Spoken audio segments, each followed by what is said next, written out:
Come to the Cave of Time. I'll give you pleasure. It's the Cave of Time podcast and live stream. A safe place where we can kick it that's just for us. Welcome to the Cave of Time. We can speak freely, if only for now. Mike, we're talking Bill C-36, Canadians Bill C-36. We don't talk Canadian politics too often, but today we are. Are you excited? I'm super excited. How do you feel? How do you feel about Bill 36? Tell us how you feel. Well, I'm pretty pro all this stuff. Surprisingly, after looking into it, I didn't think I would be, but I have taken a hard left turn on all of this legislation, so to speak. Okay, Mike. Well, as you know, freedom of speech is a fundamental human right that supports the freedom of an individual or community to articulate their opinions and ideas without fear of retaliation, censorship, or legal sanction. Now, for everyday people, there is no such thing as free speech in the modern world. And in Canada, the illusion of free speech is impossible to maintain. The Supreme Court of Canada has ruled that the current hate speech provisions do indeed restrict the freedom of expression. However, that the restrictions are justifiable under Section 1 of the Canadian Charter of Rights and Freedoms. Mike, how are you at maintaining the illusion of free speech? Terrible. I'm not good at all at maintaining the illusion of free speech. I'm pretty good. I feel like for the most of the time, I feel like I do have freedom of speech, freedom of expression.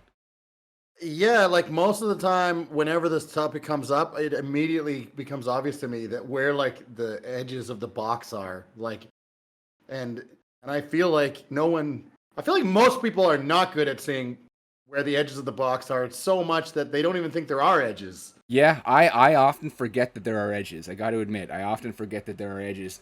This past week, doing research for this episode, it's been hard to ignore them, though, Mike. It's been hard to ignore them. So, Section 1 of the Canadian Charter of Rights and Freedoms says, the Canadian Charter of Rights and Freedoms guarantees the rights and freedoms set out in it, subject only to such reasonable limits prescribed by law as can be demonstrably justified in a free and democratic society.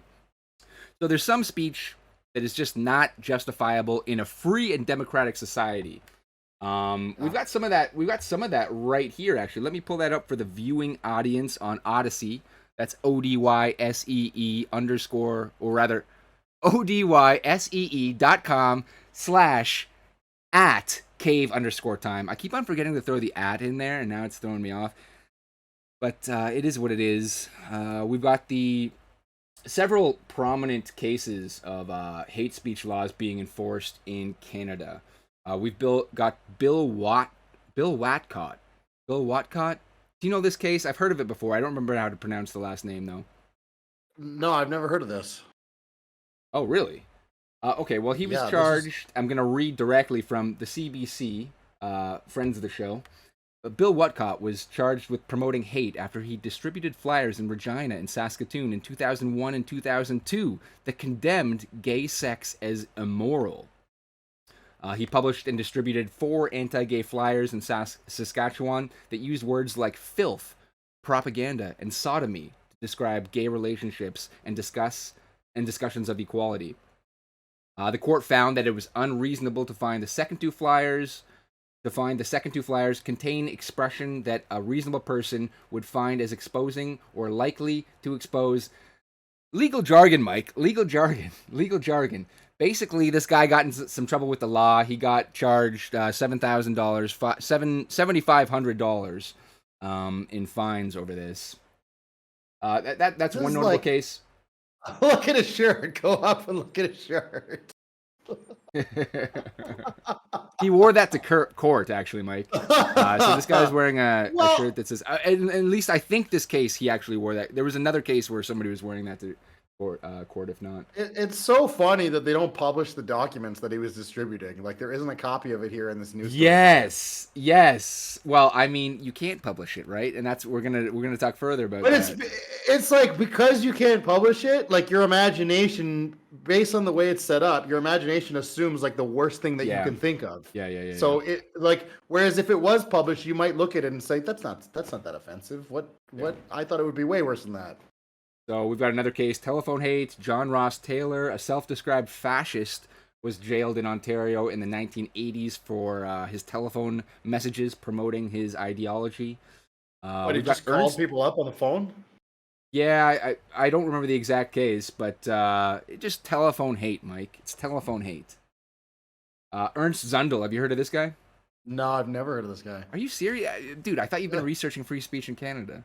Yeah, apparently I have. The German-born Zundel, who wrote the introduction to the book, Did 6 Million Jews Really Die? I'm whispering that because I have a landlord upstairs. was deported to Germany in 2005 after a federal court judge ruled he was a threat to national security. Oh, yeah. I've He heard was this freed one. from German prison in 2010 after serving 5 years for denying the Holocaust. So these are the cases that we're talking about. We're talking about cases like David Ahanaku. Do you know who David Ahanaku is? Tell me about David. He was a once powerful leader of the Assembly of First Nations, stripped of his Order of Canada for remarks I about have heard of this guy. Okay, for his remarks about the chosen people in 2002.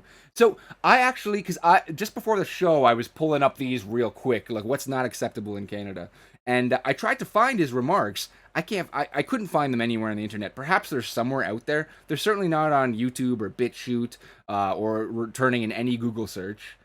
Did you know what he said? No, I have no idea what he said. I mean, you'd have to like dig through a court document and find it, right? I guess so, because it's not so easily not- findable on the internet. It's not published. Yeah, he apparently launched into, as the CBC describes it, a barely comprehensible diatribe and made anti-Semitic remarks. He repeated those comments to a reporter, and after the news was published, he was charged with promoting hatred. Oh yeah, this is an important one too. The neo-Nazi custody case. So 2 children were removed from their Winnipeg home in 2008 after one, a 7-year-old girl, showed up to her elementary school with Nazi symbolism on her skin written, apparently. The Manitoba Court of Appeal refused to allow the girl's stepfather, who was accused of teaching her and his biological son of neo-Nazi beliefs, to appeal a custody order giving the Senate permission custody of them. So this guy's kids, one of which was indeed his biological child, was taken away from him. The court also dismissed a constitutional challenge from the father, who argued the government violated his right to raise the children according to his beliefs. So in Canada, it actually is on the books that if your beliefs go against Canadian values, you are not allowed to raise your children, and the state will take custody of them. Fascinating stuff, Mike.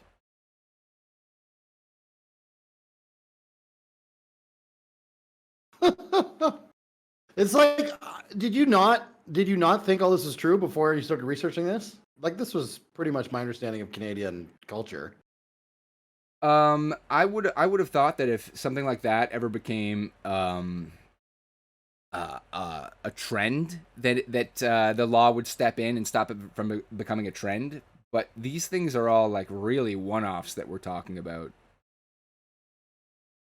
I mean, there's probably like a whole slew of reasons they take kids away from homes, and so like this is just one on the pile, right? Like it's not gonna make national news. If they started taking kids away for people who were like, I don't know, voted for Maxime Bernier or something, then yeah, you'd probably see like more of a public outcry. Yeah, you gotta do a slow creep. Yeah. Even if they said something like, well, if you're a member of like designated hate groups, we're gonna start investigating you and your kids or whatever. Because like if you're in, I don't know, like what's the Montreal one, like Sons of Odin or something? Like I'm sure the Sons of Odin are teaching their kids whatever they believe in. So like, why is the Canadian government not investigating all those cases right now? Oh, I bet they are. I bet they are.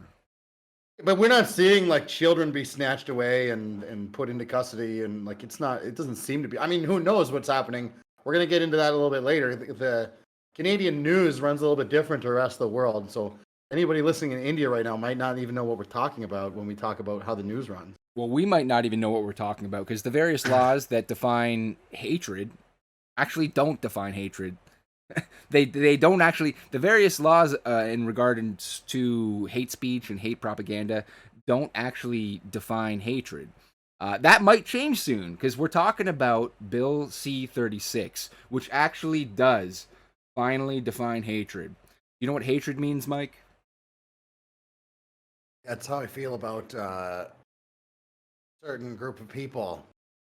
No, I don't Exactly. know. It's No, it's I it's don't it's know. Like, It's how we feel about certain groups of people. Hatred means the emotion that involves detestation or vilification that is stronger than dislike or disdain. So that's what we're banning, Mike, is an emotion. yeah, I don't know. I don't know how I feel about all this stuff. Do you want to move on with the rest of this article? Because we're gonna have to get back to this later eventually. Which article? Oh, sorry. I thought you were just going through an article. No, no, no. We're not going through any articles. We're going through articles of great importance. What am I talking about? So we've actually got a survey of Canadian perspectives on online hate and racism. Pull that one up for the viewing audience. Mike, how do you feel that Canadians feel? How do you feel that Canadians feel about online hate and racism? How do you Okay, feel about so that? I'm gonna guess most Canadian, like over 51% of Canadians, are very concerned that hatred is on the rise in Canada, and that it must be dealt with swiftly and harshly. I'm gonna guess that most Canadians, over 51%, are worried about women, minorities, trans, and LGBTQ plus members. Yeah, I'm gonna now guess. I actually did go through this whole thing, but I didn't make notes. I think your general analysis is correct, Mike. We've got key findings just in the top of this release. 78% of Canadians are concerned about the spread of hate speech online. Another 74% are concerned about the rise of right wing extremism and terrorism, and 72% about growing political polarization.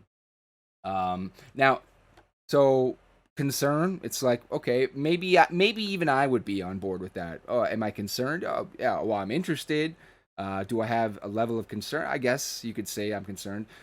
But it goes further. So 80% support requiring social media companies to remove racist or hateful content within 24 hours of it being reported and identified. 80% remove it from social media, period, within Canada. You're breaking up there, Mike. I can see your image is frozen. I hope you can still hear me though. Um, I was just planning to like kind of scroll through the findings of this study or this survey. Um, 79% support requiring social media companies to inform police of serious hate speech so they can apprehend a potential attacker. 79% support strengthening laws to hold perpetrators accountable for what they. Oh, Mike is breaking up. He's working on it. Uh, Mike, one of the problems and one of the reasons why I'm not really interested in Canadian content is because there's not a single commentator that I really trust on any issue that talks about Canadian politics at length. Uh, Yeah.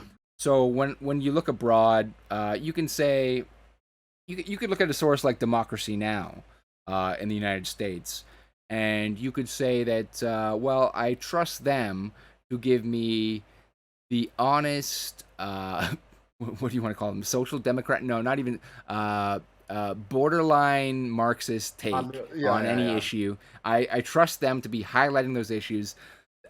Basically the only thing that I really trust in Canada, I could trust basically any source, Pinnacle, let's say the Toronto Star, to give me the most pro LGBTQ 2SIA plus content, and being very shameful towards white people. I can trust them to be doing that. I can trust Ezra Levant to deliver me content such as we're delivering you on Bill C-36, but make it the most doomsday scenario and not include the fact that this very well likely will not pass the Senate, the bill that we're talking about, Bill C-36.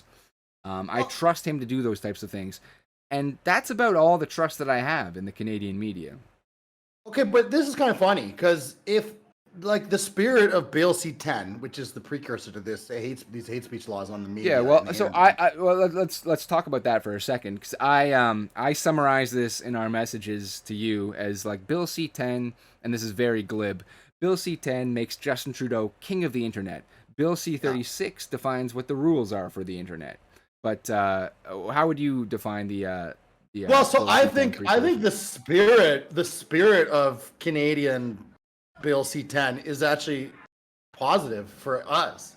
So, like, and everybody, because the spirit of it is get rid of the influence of American media, push Canadian media. Oh man, some guy's going down my street with a parade right now. An actual little parade just broke out. Give me one. Fuck. Okay, so I'm just gonna talk through this then with the background noise. The spirit of the bill is to, like, decrease the fucking monopoly that American media has on us, right? So Canadian TV shows, there's so few of them. The Canadian content creators, there's so few of them. Good Canadian news talent, so few of it. There's just so much stuff that bleeds over from the U.S. And the Canadians are worried about not being able to get any Canadian culture and stuff. Now, part of this is like, oh, well, like, no one will cover stuff for natives. No one will cover stuff in French. But it's not just that. It's for all, like, ideally it would be for all Canadians. And so if you could kind of have this, like, nationalistic bill that banned a lot of the American media and forced people to consume Canadian media, ideally, this is what the conservative argument would be, like, Canada will have its own free market of content creators that will, like, rise up and then create great content. And you would be able to find different points of view that you could trust and believe in on different Canadian sources. I mean, there's an obvious downside to that, whereas, like, I think the people who are putting this bill in place, I'm not sure they actually have those kind of things in mind. I'm not sure they want to see more of a democratic newscape. I think they want to see a certain kind of story and a certain kind of promotion of a certain kind of people and a certain kind of viewpoint, and then certainly not other kinds of views and people and whatnot. I'm going to pause you real quick, Mike, because our live stream chat on the OBS is not working. I can see that there's chats coming in. If you want to keep an eye on these on your end, so we've got Sorry Hal in chat saying Trudeau is a piece of shit. We've got Sorry Hal in the chat saying absolutely correct. Personal web pages, and then MySpace, and then Shitbook, ultimate intrusion, and the masses let themselves, their beliefs, and contact matrix. This is getting weird language here, Sorry Hal. And contact matrix will be exploited for evil. And why did it work? Because people are too lazy to communicate personally. It would be too hard to email each person or contact. And why did what work? Sorry, Hal. I want to try to get the stream chat up and running, Mike. But if in the meantime, if you could keep an eye on the actual chat on Odyssey.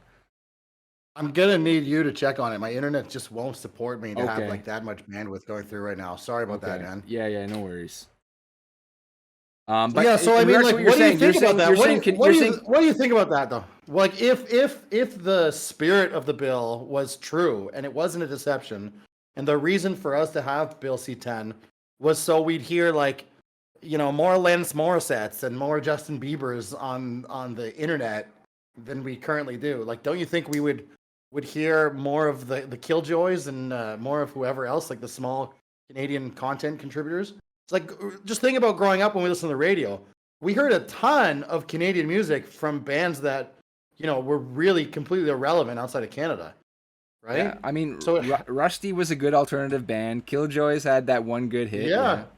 And, like, you could go, like, I saw it maybe 10 years ago, but I saw Killjoys live at a bar in Hamilton. They're still touring. And this is a band that never would have made it if we were listening to, you know, music from Seattle or wherever, New York all day on the radio, if we didn't have that 30% or 40% Canadian music mandate from the Canadian government, right? Yeah, I mean, as far as Canadian journalists are concerned, you said like there's no good Canadian journalists, and a bill like this would solve that. Like ideally, the spirit of the bill, I think, would mean that Canadians are competing against Canadians and not competing against Americans and not competing against the world. So, you know, like you level the playing field, you lower the bar.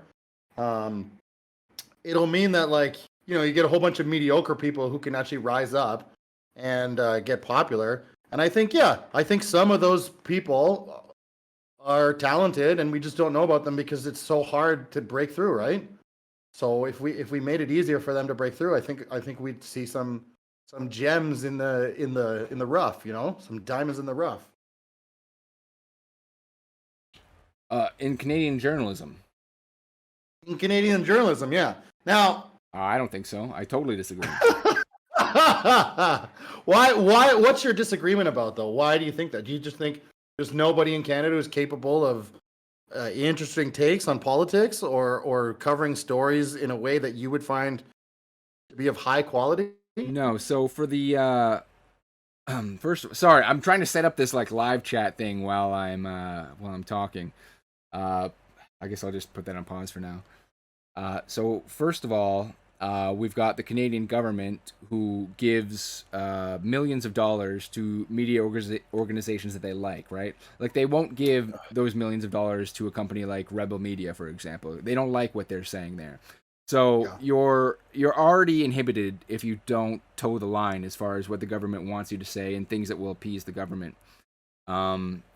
Secondly, when we get on further and talk about Bill 36, C-36, you literally everybody on the line is censored.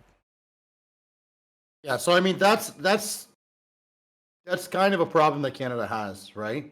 So when you're talking about, say, making like music or movies or TV shows, um, you know, like freedom of speech doesn't matter as much as when we're talking about like thoughts and debate and opinions and, you know, ideas. If we want to express art, there's way more of like a controversial leeway for people to make art than there is for people to have conversations. You know, like somebody like Marilyn Manson can go and tour in Canada and at the time do things that are completely offensive, but you know, like he'll get by and be fine. But somebody like, I don't know, the like far right wing conservative version of Marilyn Manson is like shut down immediately, right? Like Maxime Bernier would be shut down from speaking under C-36. Yeah, we've got Sorry Hal in chat talking about Kevin J. Johnston as an example of people censored in Canada. I actually don't know too much about Kevin Johnston. At first, I thought he was talking about the Toronto guy who was running that news rag that got kind of shut down and taken to court. Do you know who Kevin Johnston is, Mike? No, but I do know the one that you're talking about. The guy was running Yeah. like a undercover news agency. No, sorry. I guess he's changed in some of his, at least some of the images that he's posting in his on his webpage. But yeah, this guy was. I think he ran for mayor of. I don't know. I'm just scrolling through his webpage right now, and I'm trying to figure out exactly who he is. But I do know who you're talking about. Sorry, Hal. And yeah, I remember this guy facing some backlash. I mean, that's not necessarily a problem with the spirit of the bill of C-10, though. That's more of a problem of the execution. Like the actual spirit of the bill, I think, is a positive thing for nationalism in a way for Canada. And it's kind of weird that they're pushing this law in a post-nationalistic state. Like they say Canada is the first post-nation state. And so I don't understand why, if you think, as the Liberal Party of Canada, if it's important for you to push Canadian culture to Canadians, what does that even mean if Canada doesn't have a culture anymore? The bill is giving control of discoverability to platforms like YouTube. So it's giving the government ability to control what you can discover and how you discover it. It's giving Yeah. and this is actually direct quoting from the bill, giving them control of presentation of programs for selection by the public. But it's an update of legislation from 1991 that applied to radio and television to now include the internet because nobody consumes media on Yeah, but radio and television anymore. So there's no discovery on radio. Like it's not like the World Wide Web is worldwide. It's an expansive network of things. Radio is a couple channels on the dial. well, radio is like you and me would have to pay for a license or like get a show on a network or something and then put it out there. And if you know the if the spirit of the bill goes well, it would be like, oh well, it'd be easier for us to get on Canadian radio because we then now don't have to compete with all these American shows that are taking up time, right? I, I mean, you are living in a fantasy world, and I know you are. You're playing like weird word games. Like we obviously would never be on the radio in Canada. Yeah, no, that's true. So, but again, so like the spirit of Bill C-10, I like, but it's just how it's executed that seems bad to me. Again, so we don't have the ideal option. The ideal option would be freedom of speech is allowed on the internet, and like that cannot we don't have that. So now knowing that we don't have that, why not push more Canadian content onto people and force people to consume more Canadian media? At least then, at least it shuffles the deck and we're getting something a little bit different than what we're getting now. At least then we're kind of causing problems for YouTube and forcing them to pay taxes and give them to Canadians and fund their programming, right? Well, I mean, it's worse content, first of all. So, like, when you say a little different, you mean a little worse.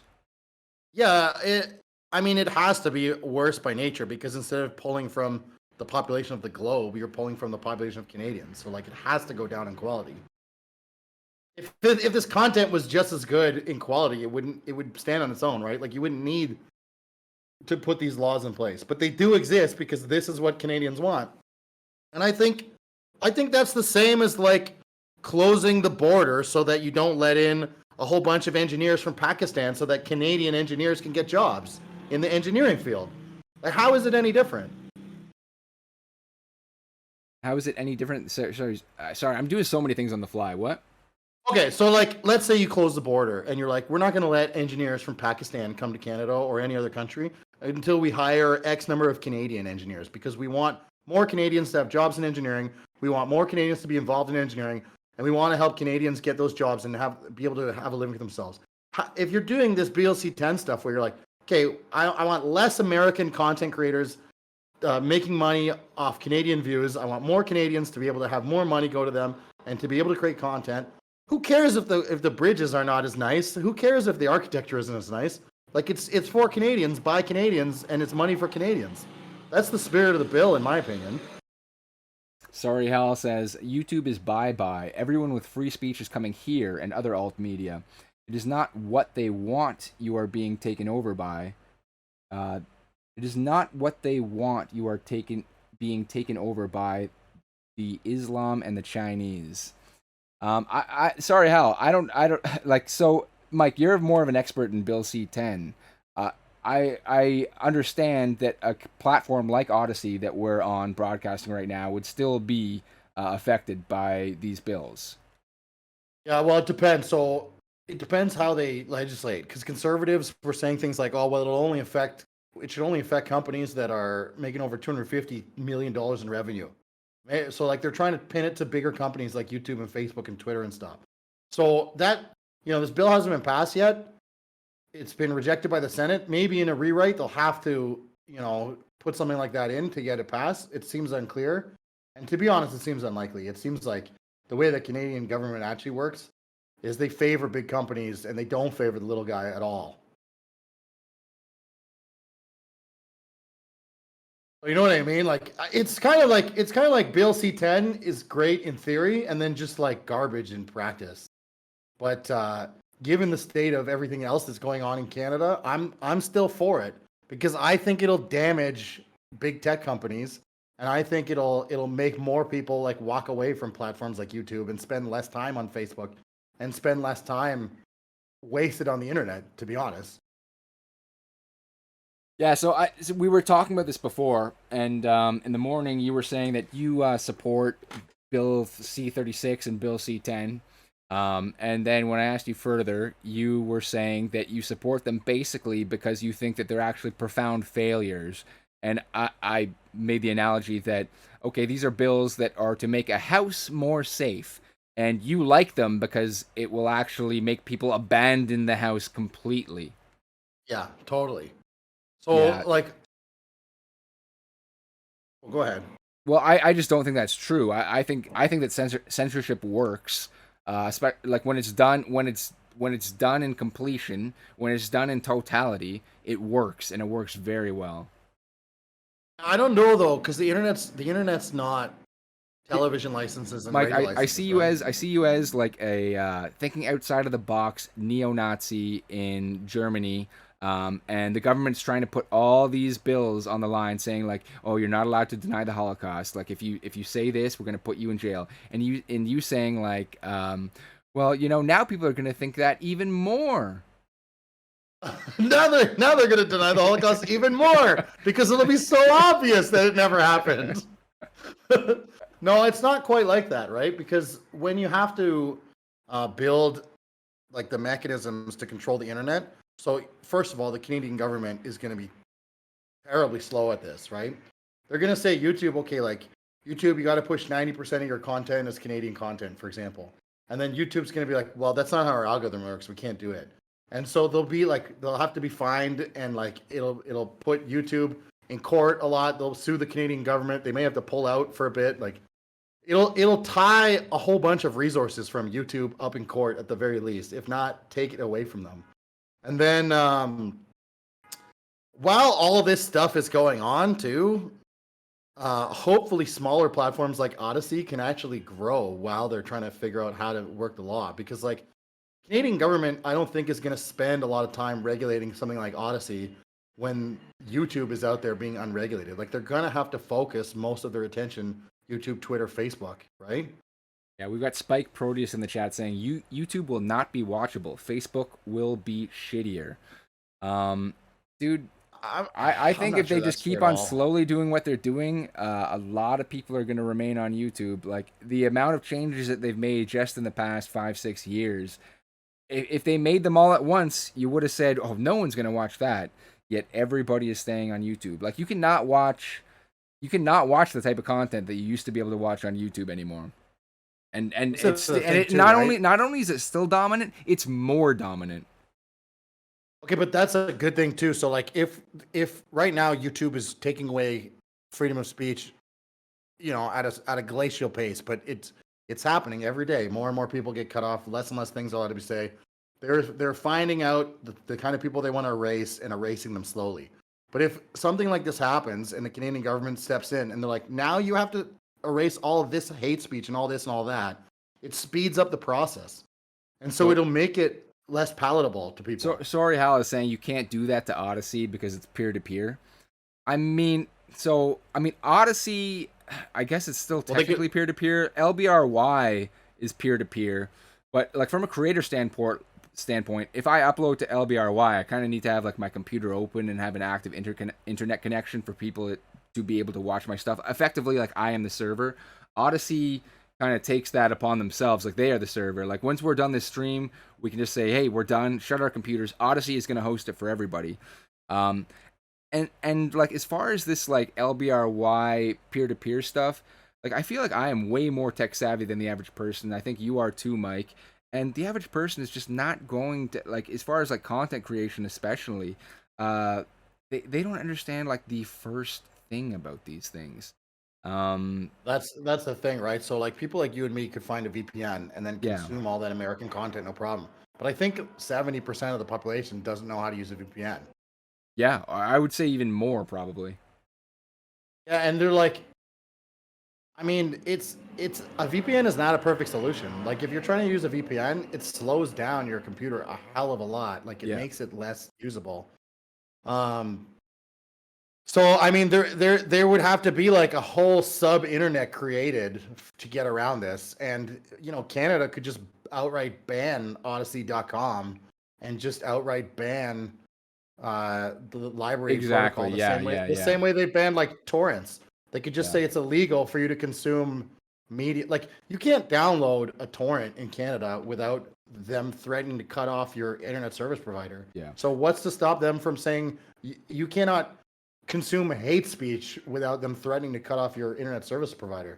And just on Sorry Hal says use an alternate computer, separate from the creator computer. I am high level tech above you, I am sure. Well, I'm sure you are. But as far as like using multiple computers to do these things, like I was once more concerned about privacy than I am now, and I followed a lot of creators that were talking about privacy, and I was considering like using like one browser for my Google activities, another browser for no Google activities, things like that, and like using Linux and things like that. But most people are just not going to be doing those things. And when, to Mike's point, I don't know if you're aware of this, sorry Hal, but Odyssey has about as ridiculous TOS as YouTube does. Odyssey does not allow, in their own terms, mature content. You're not allowed to post mature content on Odyssey. I had a dispute with one of their reps on Twitter, and I was like, well, like Dave Chappelle is mature comedy, like Kamiya is mature content. There's all this types of mature content that like it's like Bob Saget does mature content stand up. You're not gonna allow that. And he's like, well, no, they shouldn't put their content as mature content. But a recent guest that we had on, JF Garapi, he tagged his content as mature content. I was not able to watch his show on my phone. I was not able to watch it on Odyssey because it was mature content. So It's not like they're worse than YouTube was 10 years ago. Yes, yeah. Yeah, so they don't have even Odyssey is not a free speech platform at all. It's just like a little looser than YouTube. But I mean, on Hal's side of things, oh, and he just said, I suggest you guys check out the Salty Cracker. Yeah, I'm aware of him. He's like one of the most popular Odyssey users right now. But on Hal's side of things, LBRY is kind of like this base protocol that Odyssey is built on top of, and on LBRY, it's, to my understanding, way more anything goes. And as he said, it's peer to peer, so I could just serve the videos on my own computer with my own internet connections. But I mean, this is not. But scalable to still, the larger public. that's how like Napster worked to distribute music, and it got completely shut down. There's no reason why something like that cannot be shut down when the Canadian government controls your internet service provider and every single piece of information that travels through them. Yeah. Like they have the right to intercept any piece of information, look at it, review it, and it'll be under the terms of, is this hateful or not? Like their goal with something like C-36 is to stop hate on the internet. And they're saying things like, the internet is another public space, and everyone moving around in that public space has the freedom to feel safe, just like they would in any public park or square in Toronto. Yeah. And it's not just Canada. I think that's one of the things that I failed to mention in the intro, is that this is of great import to the entire world. First of all, we've got the World Economic Forum, the creators of the Great Reset agenda. They've recently met. They've put out a white paper talking about online censorship. I haven't read the whole thing. As you can see on screen right now, it's pretty substantive. It's pretty large. But the World Economic Forum, the people who run our lives, Mike, are talking about inputting internet censorship protocols all over the world. Canada is effectively a leader, I would think, in this. The United States, role reversal, are now our little brother, following in our footsteps. We've already got in the mahogany and marble-laden halls of great debates within colleges and universities throughout the United States, debates going on does the First Amendment protect hate speech? Have you seen any of these, Mike? This is in the U.S. you're talking about. Oh yeah, they're debating this. Yeah, no, this is ridiculous. I mean, maybe I could pull one up. Oh wait, do I have one up right now? Well, I know they talk about this stuff in Canada. They have been since I was young. But the U.S. has always kind of been more free speech absolutist by multiple degrees, let's say, of measurement. Now, it doesn't surprise me that they're sliding that way. Socially, they seem to be moving way left. We've talked about this a ton. And so, yeah, I would imagine hate speech legislature will hit the U.S. within the next 5 to 10 years easily. I mean, maybe a bit longer than that. Sorry Hal says bullshit, define hate speech. Well, we did that in the beginning of the show. That's the problem, right? So, like, when you roll this kind of stuff out, it's under the guise. It's not under the guise of like, hey, we're the government. We want to control everything you say. That's not what they tell people. What they tell people is like, look, you're a father, right? You want your daughter to be able to go on the internet without having to worry about disgusting perverts like messaging her and her not being able to control it.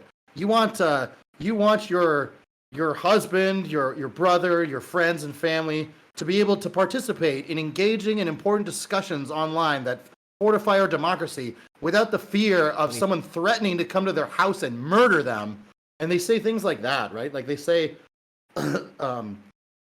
cracking down on hate speech is already on the books. You're already not allowed to verbally assault someone in the street. We just want to take that law and put it on the internet and make sure that the internet, because the modern world dictates we must be on the internet is just as safe as the city streets are. Yeah. And that's the kind of rhetoric you hear when they roll this out, right? Like no one's going to say, oh, well, we're doing this so we control what you think and what you say. Nobody would ever push it out like that, right? Yeah, I mean, I had an exact timestamp for this, but this was one example of some of the debates that are going on, and I think this guy puts together a really good case, and he actually wins the debate, Mike. This guy actually wins the debate. So apologies if this starts a little too early, but here's a debate happening with, I believe it's David French and a young American professor of law talking about, does the First Amendment protect hate speech? And this is the guy saying that it does not protect hate speech.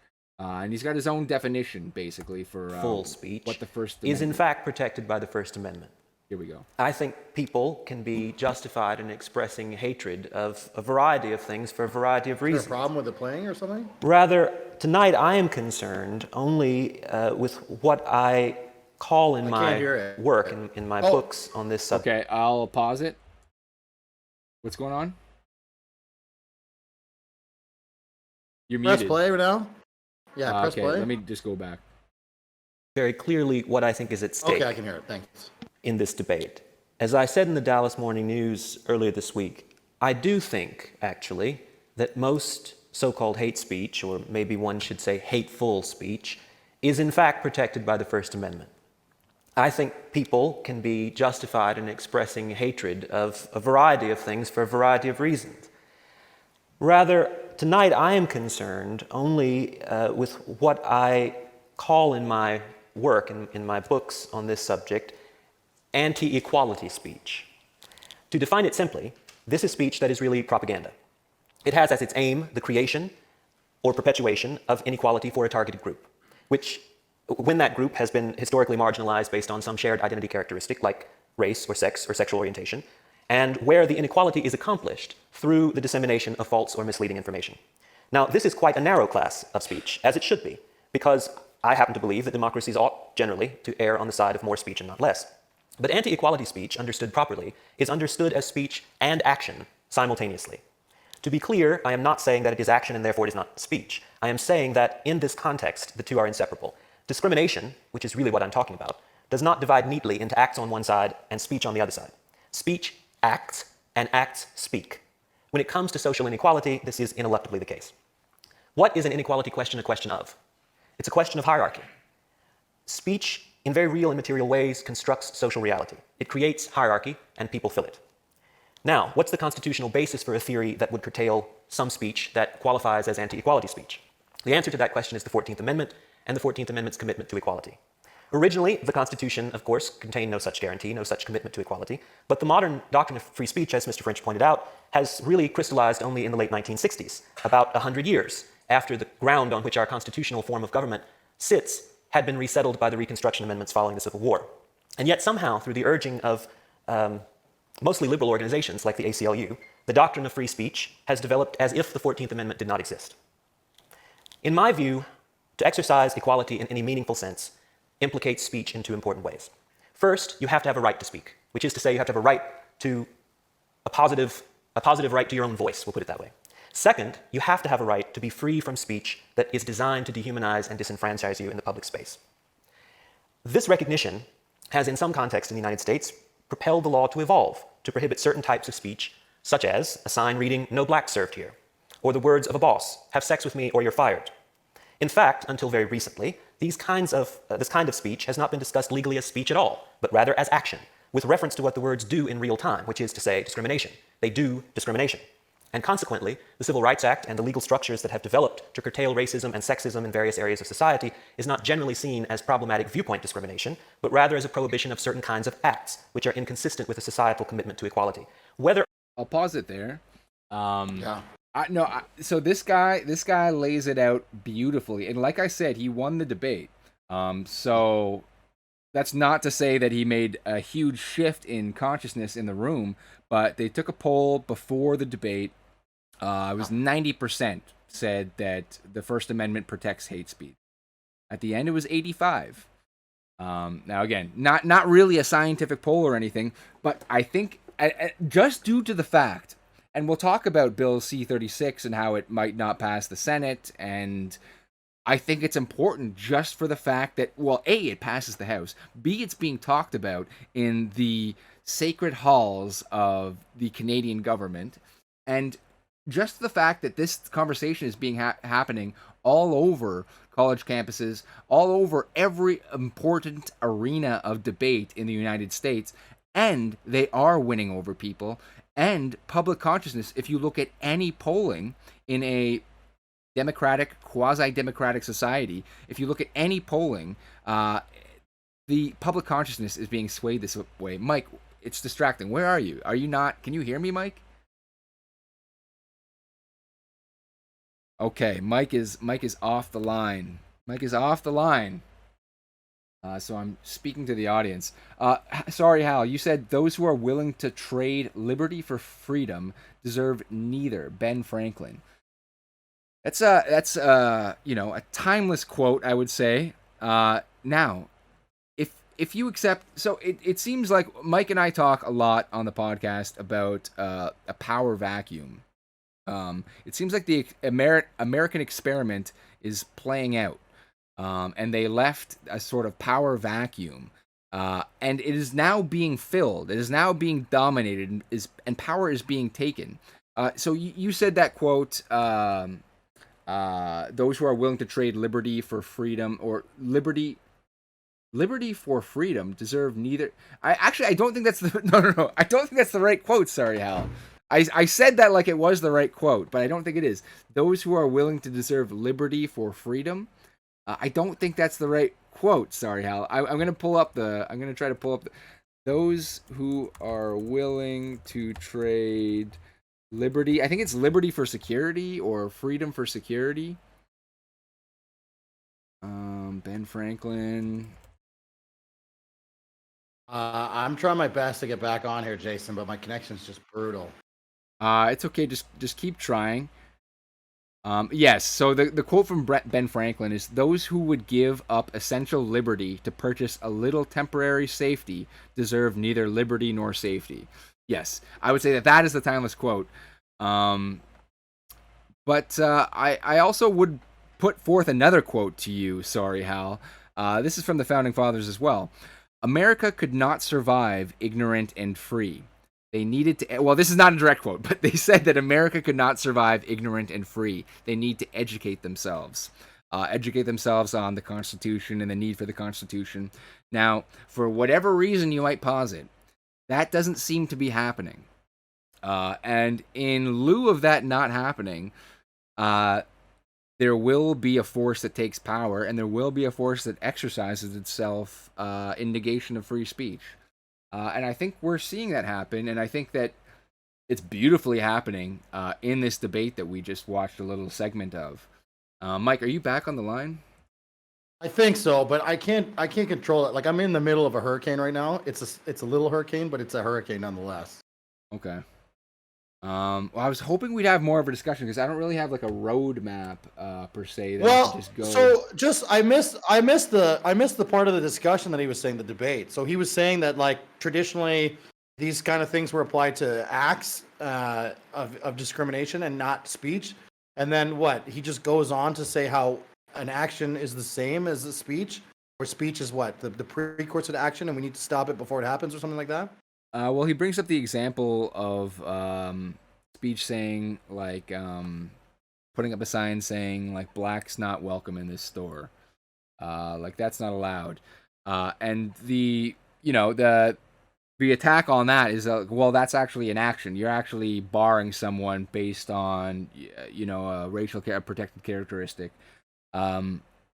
He's saying that, well, some speech is action in and of itself, and it creates hierarchies, and this is anti-American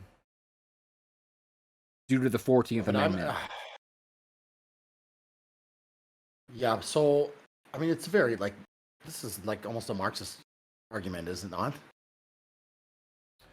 Well, I mean, I would need to be a constitutional scholar to really break down the 14th Amendment, but the 14th Amendment wants, everybody to be treated equally, essentially.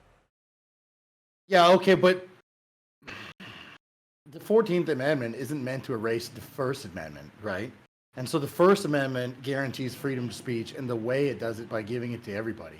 Now, if you're in a public space, Yeah, but anybody, it's a. I know what you're saying. It's a moot point though, because anybody who is saying that, like, further amendments can be made. Like, when public perception sways, which it is obviously being swayed, and when you've got people who are such eloquent speakers, such as this, dominating the stage, any like, the Constitution is not written in stone. It's not, like, it already has been amended. Yeah, no, I understand, but it seems like we've talked about this before. It seems like a step backwards to get the government involved in regulating who can say what. It inevitably will silence more people than it allows to participate, and especially somewhere like the internet, where you can be anonymous. So, I mean, they often talk about things on the internet and say being anonymous allows all of these hateful people to be brave and come out and say things that they wouldn't say in polite society. Well, that may be true, but being anonymous also allows someone who would be scared to stand up to those people to go out and stand up against them as well. So, like, this idea that women and people of color are afraid to participate in the public space that is the internet is a complete lie, because they could just be anonymous and participate however they like. Okay, right? so I've got a clip that's going to go off on two things. One is related to that. So the first thing is the defenses, and actually you were actually kind of embodying this just now. The defenses that we need to have against this. If you listen to anything, we're going to listen to a piece on the agenda on TVO. But if you listen to any mainstream person defend like the protection of hate speech, they will need to frame it in, when we're talking about, what are you doing over there, Mike? My fucking camera's not, like, focused on me for some reason. There we go. When we're talking about the culture war, It's not a real war, but it is a culture war. it's not a real war, but it is a culture war. When we're talking about the culture war, Mike, It's not a real war, but it is a culture war. it needs to be framed in the lens of the left. So anytime you hear a defense of this, it's like, what really would benefit LGBTQ people is free speech. What really would, you've got Bill Cosby creeping behind you on the screen. That's pretty funny. But let's just listen to this. This is first of all, it's going to be a woman defending free speech. Second of all, it's going to get into something different, which is riffing off what you were just talking about. Oh, can you hear that? I can't hear it. You can hear it? I can't hear it for some reason. I cannot hear it. This is the agenda with Steve Falcon. Yeah. Oh, I'm sorry. That tab was muted. It's normally a pretty good show, to be honest.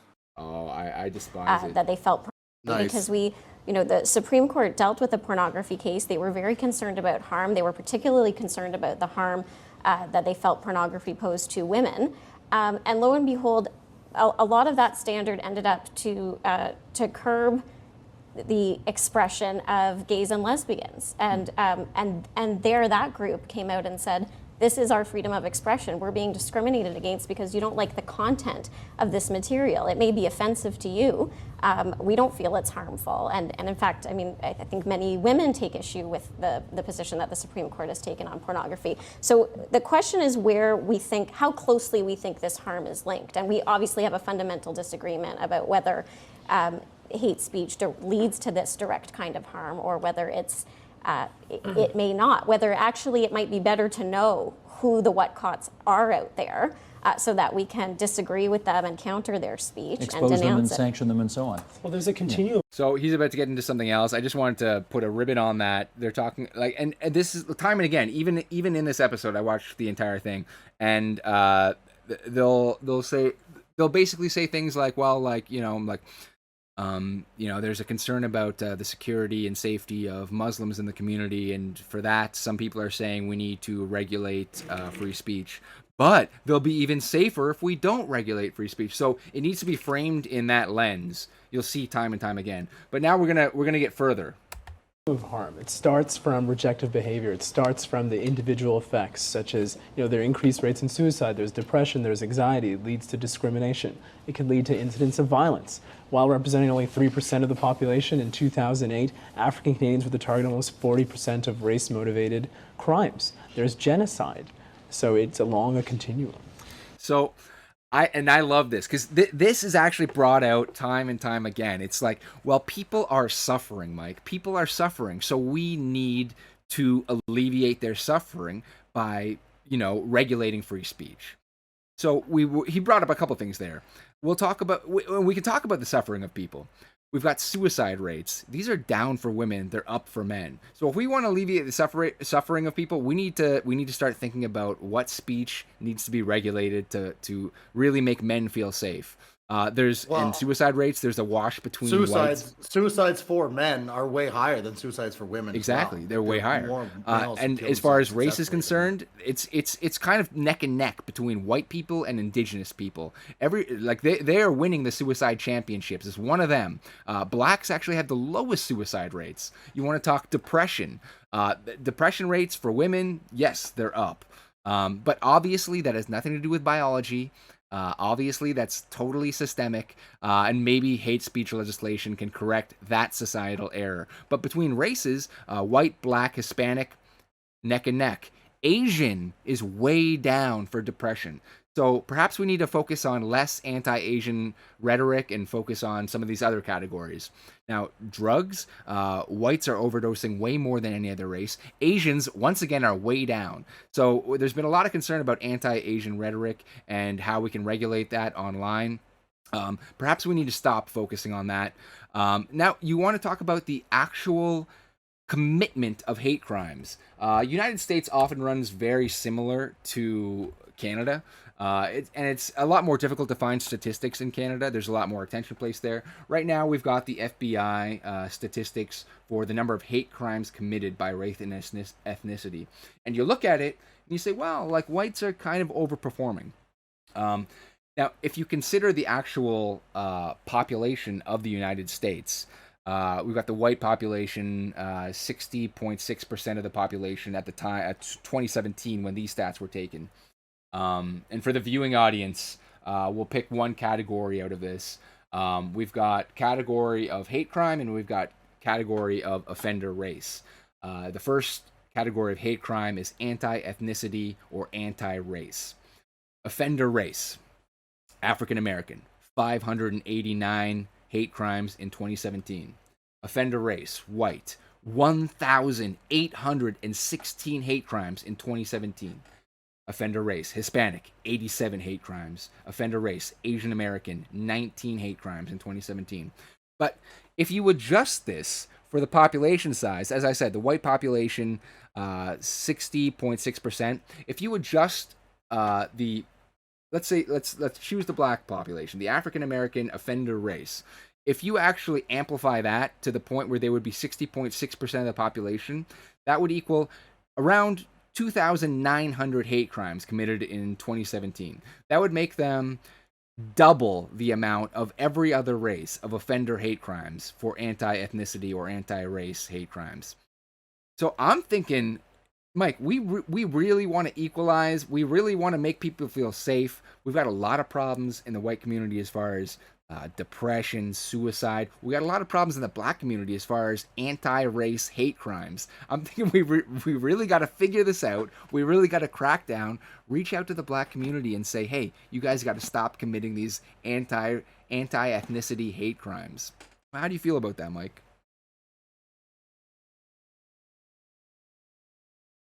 Well, it seems like you're breaking up.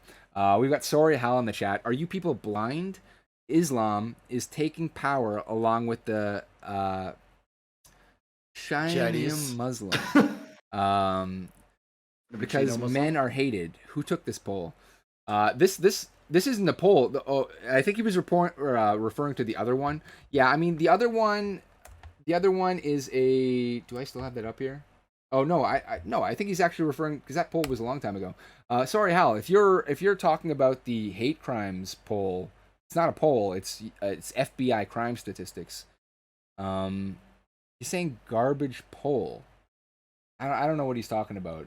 Like this is literally the reporting. This is the number of like police reports put together in a document. This is not polling data on what people think.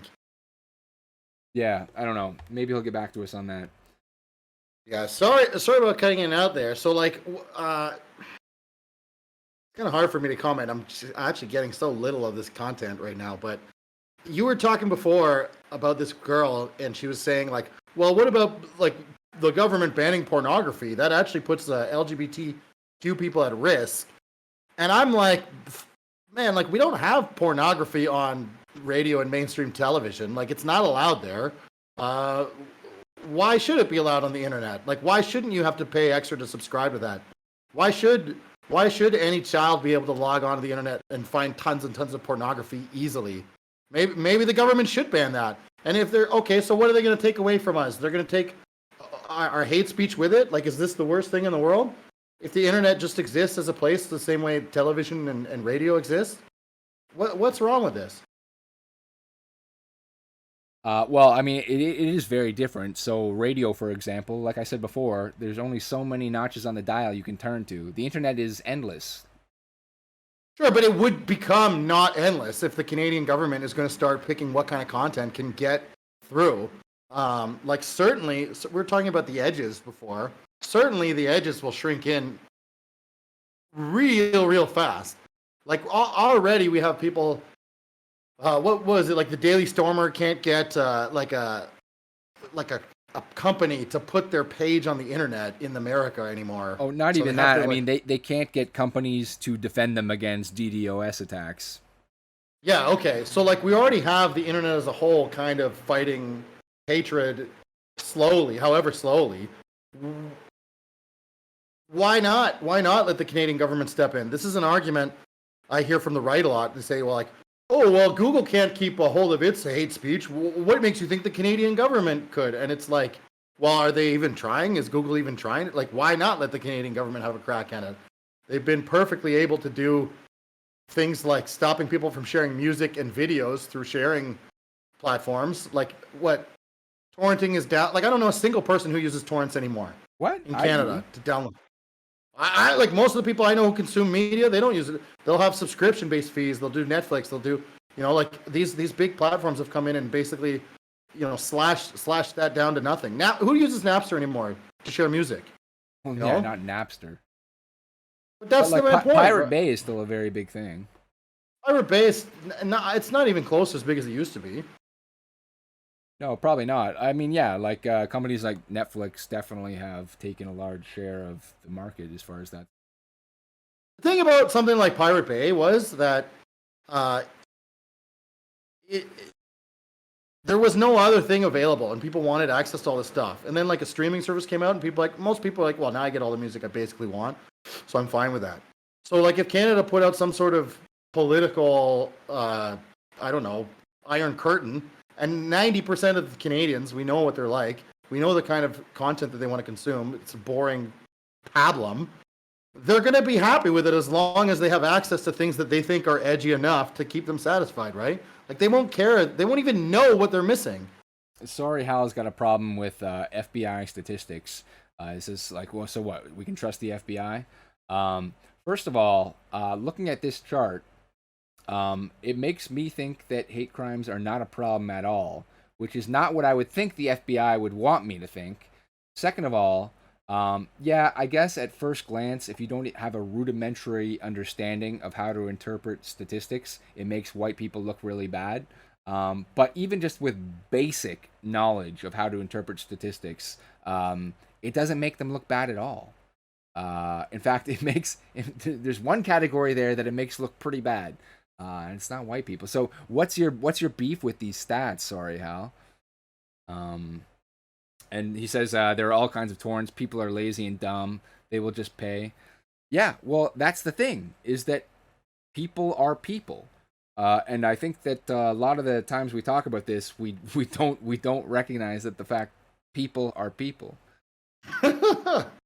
Yeah, I mean, it's all fun and games to have these kind of lofty ambitions for what the Canadian news media should look like. But ultimately, like, if we live in a democracy, people are going to want it to be a certain way. And they clearly want a lot of censorship. It's what they're pushing for. The Liberal government is popular. Oh, yeah. They want a lot of censorship. Yeah. Like, tons and tons of it. If you just listen to the MPs debate Bill C-10, like some woman will get on with a transgender flag in the background and say, Assalamu alaikum, brothers and sisters. My constituents' number one concern is feeling safe on the internet. And I'm so proud of how brave they were to bring this issue to me. Everyone claps and they're like, yeah, absolutely. We're all in agreement with this. And I think the average Canadian that you asked, even if they're opposed to Bill C-10, would say, yeah, I'm against hate speech. I don't want hateful speech on the internet. I don't want people denying the Holocaust on the internet. And I don't want people talking about flat earth on the internet. And I don't want people being anti-vax on the internet. I don't know about the flat earth thing, but some of those other things, yeah. I bet more than 51% of Canadians don't want flat earth talk like on YouTube. I wouldn't make that bet, but whatever. It doesn't really matter. Sure. The other thing about these government speeches, all the government proceedings, it's like, just speak French. Just speak French the entire time. I don't care. It would be so much easier if I could just watch subtitles the entire time, or just listen to a translator the entire time. This switching back and forth between French and English, and like, did they say the exact same thing in French? Are they saying new things in French that they didn't say in English? Like, it's like, if French Canada cannot take it all being English, just make it all French. Like, if we're like, I'm totally down. And not just French, like why not First Nations languages as well? Who cares? Just anything. If these people can't just handle anything but English. Like, I'll just learn French. Like, fucking just stop talking in English. It's so distracting to have to like switch gears and go from an audio, I'm just doing the dishes listening to this thing, to having to sit down and watch the subtitles. Sorry, Hal is saying the data in reference to the FBI statistics. The data is skewed always. The relevant info is likely much different today. Canada needs its own Trudeau regulated nice speaking only. Give me a break. How retarded. Yeah, well, yeah. Well, it's not that we need it. It's not that we need it. My opinion isn't that we need it. My opinion is we're getting it. Like, it's we have it, and it's going to move worse because that's what Canadians want. Like him or not, Justin Trudeau was very, very popular, and he got elected for pushing platforms like this: equality, diversity, protection for minorities, protection for Indigenous people, protection for at-risk populations as he defines them. And so for you to just ignore that, you're completely ignoring the reality around you in Canada. And it's not just Canada. It's all around the Western world. The direction is very clear. And it's basically you can't fight it. One, if you want to be on mainstream television fighting it, you're going to have to use the left's lens in the culture war, Mike. It's not a real war, but it is a culture war. And ultimately, that's a losing battle. Well, to me, the battle's already lost. So let's just embrace this. Let's push this as far as we can, as quickly as possible. And then, like, okay, so be it. The chips will land where they may. We'll immediately know all the rules. We'll be able to easily identify all the edges and then have a discussion under that framework, right? So if we want to talk about something in politics on the internet, we'll use a certain framework that's clearly defined. I'll know what the rules are. I'm not allowed to say the N word. I'm not allowed to say the F word. I'm not allowed to say the G word and the T word. And, like, I'm not allowed to hold this position. I'm not allowed to hold that position. That's fine. I can still think within a box as long as I know where the end of the box is. And then, in private, I can have a conversation with somebody and it's fine. But the way it is right now, it's this kind of like amorphous blob of rules that are completely not clearly defined. I think I've worked it out pretty clearly. And it's, I like having the solid box defined too, because it already kind of was this way. It was like like even now, like we got, I don't know how much Sorry Hal is watching. He says we are sheep. I don't know how much Sorry Hal you've seen of our previous content, but I mean, we've gotten shadow banned off Reddit. We've got shadow banned off Twitter. Serious actions. YouTube's. We could talk for the next 30 minutes about what YouTube's done with us. This kind of stuff is already in place, and this just codifies it in law that you need to hold Canadian values, or you can lose the debate. Those are your two options.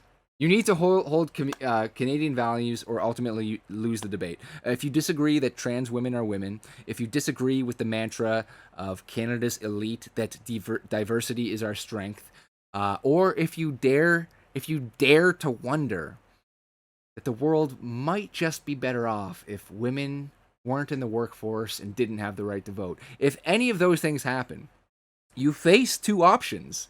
It's lose the debate, and now, instead of getting deboosted, getting taken off the internet, being relegated to absolute loser status, it's face a lawsuit. It's much more clearly black and white. Yeah, it's face a lawsuit, get fined, go to jail. Sorry, Hal is telling us to get in our little box. You need someone to help you on your life. Well, okay, this is fine, Hal, but what about what's your suggestion? Like, what would you suggest we do? Like, who are we gonna vote for that's gonna change this? What building are we gonna set fire to make this stop happening? Which politicians are we gonna have to assassinate to turn this back in time? There's no coalition. There's nobody fighting against this. There's no movement that is putting any sort of pressure to stop this.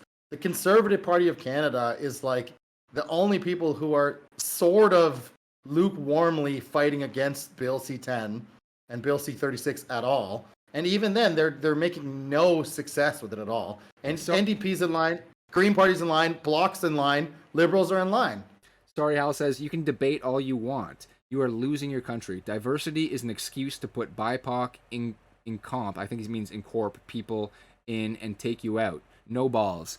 See, I think, sorry, Hal, I think that you are not gauging the battlefield. It's already lost. It's already over. It was lost. It was lost like 50 years ago. Yeah. So it's like, what's the next step? And I think accepting a position of global leadership. So Mike lives in the Dominican Republic right now, and I think it's a very beautiful thing that people will be having anal sex in classrooms, male on male, in the Dominican Republic. They're currently battling homophobia there, but when the children of Dominicans in the Dominican Republic will be bearing bare ball witness to hardcore anal sex in the classroom and be forced to thank us, by the way. If you are not thankful to Canada and the global leaders that have put that in your classrooms, if you are not thankful for it, well, why aren't you thankful? Maybe there's a little something hateful in that lack of thankfulness, and maybe we need to put you in jail or at least fine you to the tune of $20,000 USD, which is, by the way, what Bill C-360 or 360, Bill C-36 aims to do to people who step out of line online. I do find it funny that the people who hate colonization are colonizing the entire planet. Like Oh yeah. they are through the internet. They are pushing their ideas on every corner of the globe, and it is with a fury that it has been unmatched throughout time. They are Yeah. converting people at an incredible rate. They are silencing people at an incredible rate. Like you could say, well, it's not the same. They're not killing people. They're not committing a genocide against people. And it's like, yeah, but the thought genocide is being committed. The idea genocide is being committed. The book genocide is being committed. The idea genocide. I don't know. This is getting a little too Dave Rubin for me. Yeah, except for Dave Rubin would say, if only we could just free market the solution, all the good ideas would come to the top. And I'm like, yeah, that's not happening though. It's over. Like it's fucking over, Dave. I don't know. I don't know. Like I understand the vitriol coming out of our participant here in the chats, but how like Jason said, you really do not have a grasp on the battlefield if you think that, oh well, we're just sheep and being weak. It's more like well, here we are. Like how do we even stay alive on this battlefield at this point? Yeah. Sorry, Hal says, I am free. It's not the American people doing it. It's the NWO clowns. I mean, I tend to agree with you, except for the fact that these clowns, the ones you call clowns, are also the ones controlling what you see and hear and think, ultimately. We've covered this a number of times on the podcast. You've got, like, you know, the groundwork laid by people like Edward Bernays. We did a review of one of his books. Like this is, and it has infected you, Hal. You might not like to think it, but you are. Perhaps you're a bit of a free thinker. Perhaps you're somewhat thinking outside of the box. I guarantee. And in fact, if you doubt it, I think you are much less so a free thinker, that you haven't been infected by the propaganda, the public relations, and so on. If you think that like you are not in any way, shape, or form a cog in the machine, you're out to sea, buddy. And like we're in the Matrix, having a look around, being like, "Oh, this place sucks," and you're like, "I'm not in the Matrix. I'm free. I can do whatever I want." So he says you are wrong. I know fully what's up. So tell us about what Trump did the last 4 years. Tell you about what Trump did. We've covered that a lot too. The Platinum Plan is one of the things that he tried to do. Are you familiar with the Platinum Plan? Sorry, Hal. That was I believe it was, what was it, $500 billion towards the black community for basically reparations. And basically like unemployment is down for every single group except for whites under Trump. You know, like median household income is up for every single group except for white men. And yeah, he actually he was leading the charge on Juneteenth becoming a national holiday. That was on the books, something that he wanted to do. Yeah, he's hugging the LGBT flag when he gets elected. He's pushing.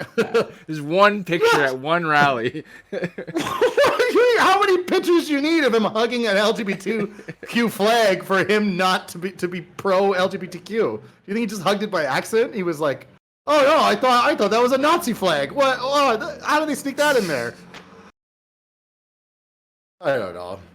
Well, sorry, Al. Just while we have you in chat, so I'm not entirely clear. Are you actually pro-Trump or are you anti-Trump when you ask? So tell us about what Trump did the last 4 years.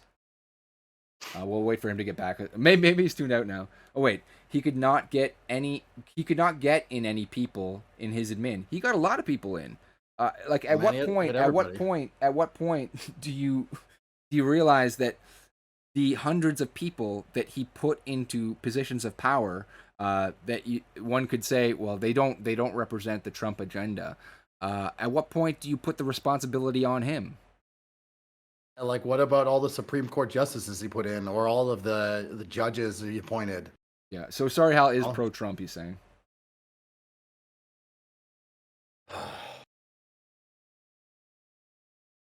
He's saying no, no, no. Well, I mean, we'll have to agree to disagree, I'm afraid. But we do appreciate the pushback, and we do appreciate the commentary. Definitely keep it up, Hal. You're definitely welcome in the Cave of Time. Even though we're sheep, we do welcome all opinions. So where is this going now, Jason? Like haven't really touched on how Canada is going to implement this hate speech bill. But what do you think it'll look like? Well, first of all, you seem unsure if it'll even pass at all. You think like the Senate will never let this become law? I mean, that's one of the problems with covering Canadian politics is that with the United States, it's so easy. You can look at these breakdowns of each senator, what their voting record is, what they're saying about this particular bill that's being approached to them, and you can see all these analysts saying like, well, it's somewhat sure that this guy will vote in accordance with the bill that's being passed, and it's somewhat like, and then they work it down. It's like, it seems like it's like a 60% chance that this will be passed. In Canada, that's really not there. I don't know too much about the Senate at all. In fact, just before we went live, I was just like, 1.5 speed breakdowns of how the Canadian Senate works and everything. And I don't really know. It seems like it's not gonna, like, I know people in my family say like, oh no, there's no way it's gonna be passed. You were saying you have a gut feeling it is gonna be passed. It seems like that's all we really have to go on. I don't think it's gonna be passed just because I think that people in Canada still have an illusion of free speech, and I think that this bill flies too much in the face of that illusion. Yeah, so that might be a good kind of reading of what's going on in Canada. And it is true. Like when you kind of gauge what's going to happen in the future in Canada, you have to kind of take the temperature of the room and just hope that you get like a good kind of taste for what every kind of group of people thinks and the way they'll push things. But it's not as clear cut as the US, unfortunately. Now, I think it's more obvious that this stuff will go through eventually. It's just a matter of when and to what degree. Yeah, so I don't think it's going to come in anytime soon, though. I love that. Sorry Hala thinks we're looking through rose-colored glasses. By the way, that's nice. Well, I mean, it's not. I mean, have we not been clear that we're unhappy about this? Like overall, that this is like. Is our contempt for this whole situation not crystal clear, or I'm not sure what he's saying there, but it just seems like if it's now or in 5 years from now, or maybe we get a conservative government for 8 years and that puts it on hold. And he's saying so many Canadians are trying to get out of there and into the U.S. Let's be clear, this is coming to the U.S. too. We are the tip of the spear, or perhaps New Zealand or the U.K., but we are closer to the tip of the spear than the U.S. The U.S. is going to get this. Yeah, 100%. And it's just like, so I mean, that's kind of why I'm on board for some of this stuff. Like, if it's going to happen to everyone anyways, why not be the tip of the spear as a country? Why not lead the charge? Why not at least have like all the money and all the resources and all the power go to Canada and have all the Canadian citizens benefit from all the hate tax we're going to tax on people like immediately? At least economically, it'll make some people better off. At least we have that. I mean, I don't know about that. I mean, like, so we're talking about the World Economic Forum. We're talking about people like, what is it, BlackRock? BlackRock, their plans to import or get Canada up to 100 million people by 2100, I think. Something like that. Well, that's going to happen, I think. Like, immigration in Canada has been rising for the last 20, 30 years. Shows no sign of stopping. Certainly, there's no government that's running in any sort of way that I think would even slow down immigration, let alone stop it. Every single government in Canada wants to increase the number of, at the very least, like trained, highly skilled immigrants that come into Canada, if not all immigrants, right? Sorry, Hal is still talking about how the U.S. will reject this kind of legislation. I would just, it's very simple to me. What do you think that many people would have said about gay marriage 30, 40, 50 years ago? It would have been unthinkable to them in the United States that this would become a thing. And it's like, no way. However many tens of millions of free Americans will never accept this this degeneracy and this corrosion of our republic. Or look at gun rights. Like, name one gun right that's gone the other way in the last 20 years. Like, you've only had more and more laws that take away more and more guns from people. You've Well, only had guns more is kind control. of different because these are material things that like exist in people's houses, in their hands. Like How about it's how about freedom to like travel around and not be spied yeah. on by your Oh government yeah. after Oh yeah. Yeah. 9/11? Yeah. Yeah. Like every single canary in the coal mine is screeching at the top of its lungs. Like it's just inevitable.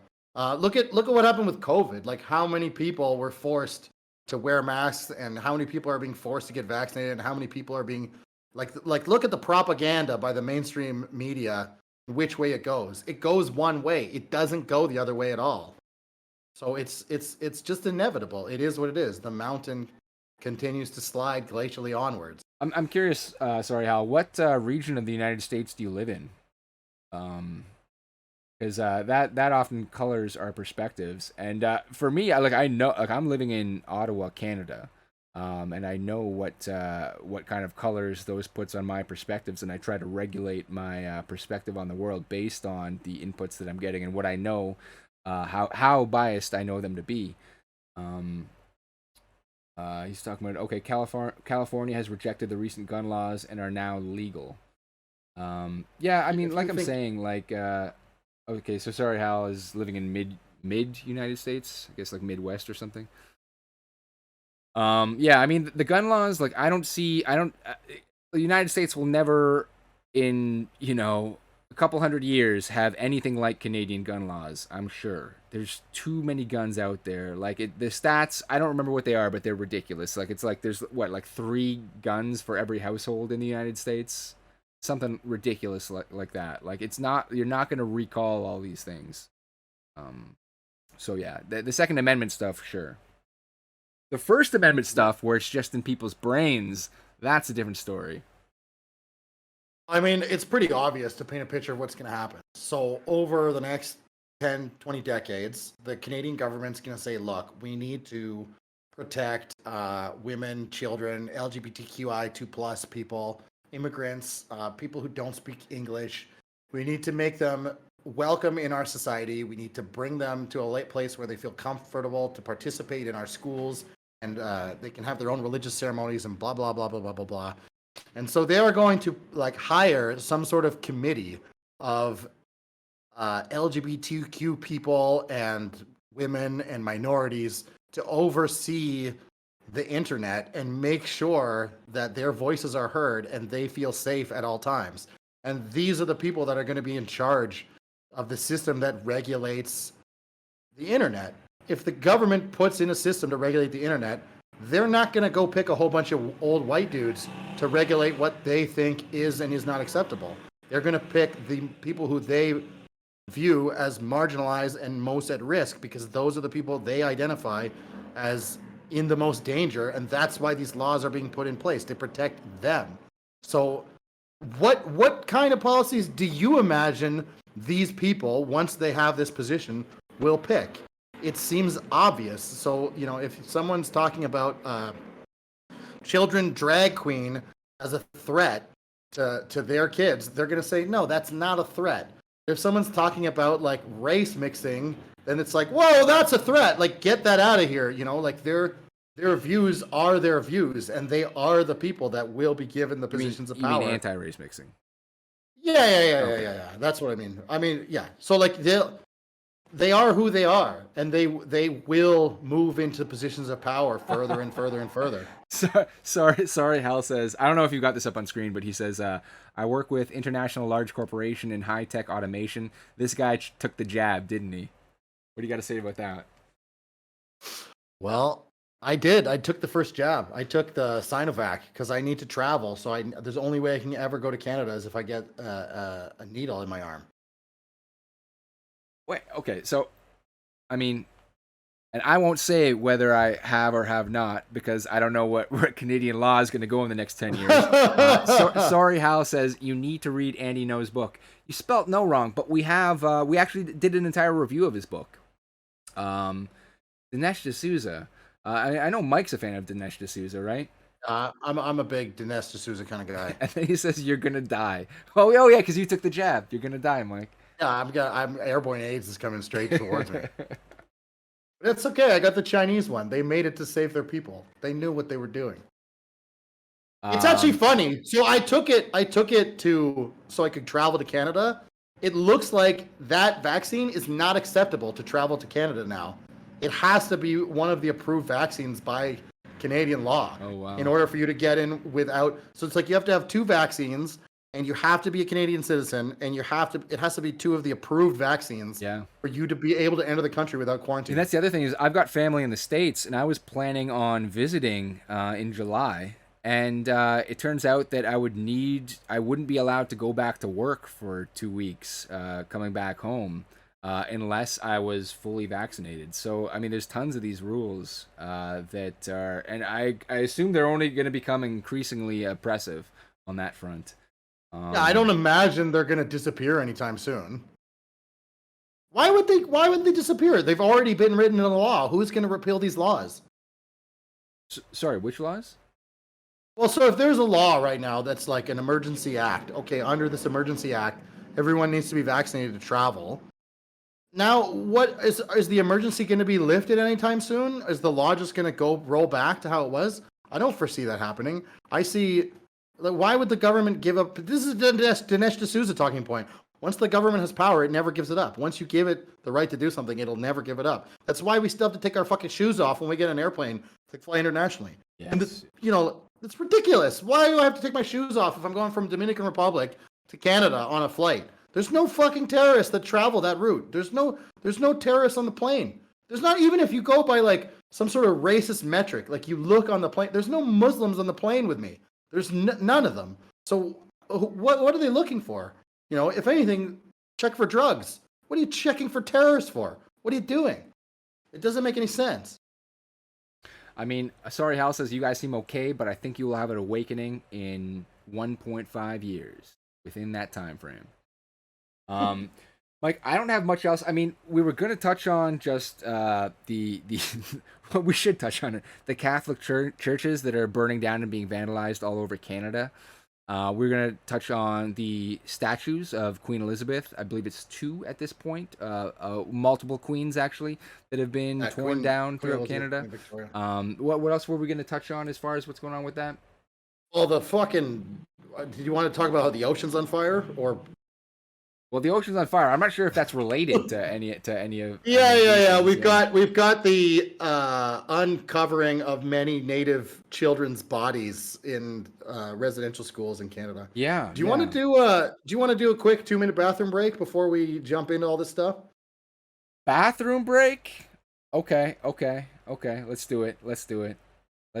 All right, fine. I'll find a song. I'll just I'll figure something out. Let me get something up here for the listeners for the. I'm just saying we've been doing an hour and a half. We'll probably do another hour and a half. Let's take a. We're not doing another hour and a half. All right. Wait. 2-minute break. 2-minute break. All right, 2-minute break. This is a song that I'm a fan of. This is Werewolf Hair, Muffler, Don't Miss Summer. You can catch him on SoundCloud. That's Werewolf Hair.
Mike, I got bad news. Apparently my break screen, I haven't imported audio channels into it, so I think there was an error earlier in the stream when you went off stream and I went to a break screen. There was no audio, and we just had an awkward downtime I'll earlier. let it pass because I'm plagued by fucking technical difficulties on this episode because of the storm I'm in. Yeah. But I'm not sure a bathroom break was necessary because those are the key items. We've got these graves uncovered, a bunch of graves of Native Indigenous Canadians from residential Catholic schools uncovered. Subsequently, we've had a whole bunch of churches burning down in Canada. Any links you could forward me, Mike, would be appreciated because we had a map of some of the vandalism and churches being burned down in Canada. Also, we've had a couple statues toppled. And Mike, I wanted to have this footage for you, but are you aware that the police were in fact present for the toppling of one of the Queen Elizabeth statues, and that they did actually apprehend someone on site during the toppling of the statue? Were you I saw like one guy was arrested, and it was like mostly peaceful until. Wait. But do you know anything about the guy that was arrested? No, I have no idea. What he was happened, a counter-protester, and he was tased and taken into custody. Yes. He was the sole counter-protester. Way. This is no way. Oh, fucking hell. Wait, just send me links. Are you sending me screenshots? Yeah, I got a screenshot. I'm trying to find the link. Let me try to.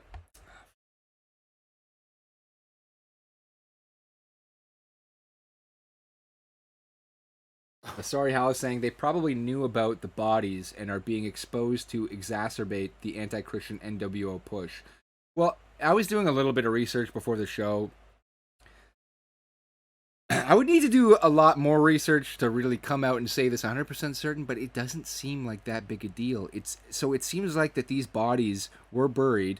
The big tagline on the media stories is unmarked graves. It doesn't seem like they were unmarked. It seems like they actually had wooden crosses.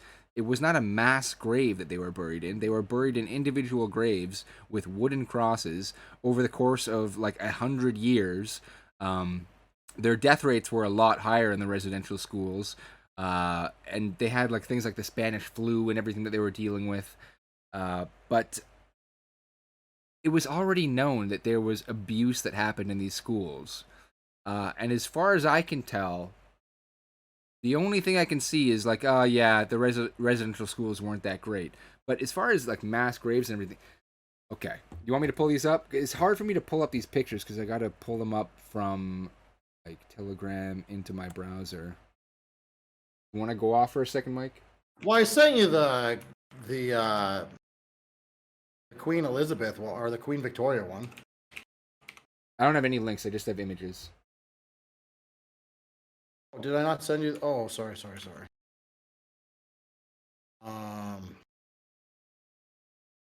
Don't worry about it. We can just talk about it. Like it's fine.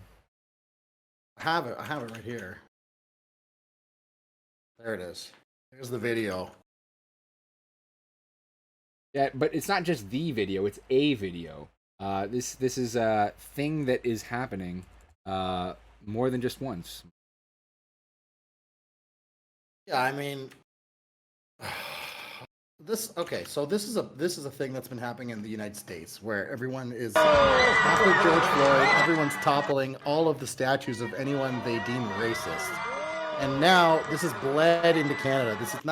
Canada was not the tip of the spear for this kind of behavior. The United States, like, because a lot of the George Floyd statues have been defaced in the past couple of weeks as well, actually.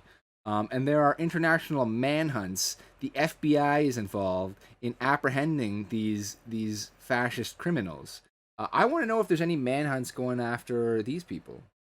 I would imagine there are zero people hunts that so are too. going after these people, or women hunts. We don't know. We don't know how they identify.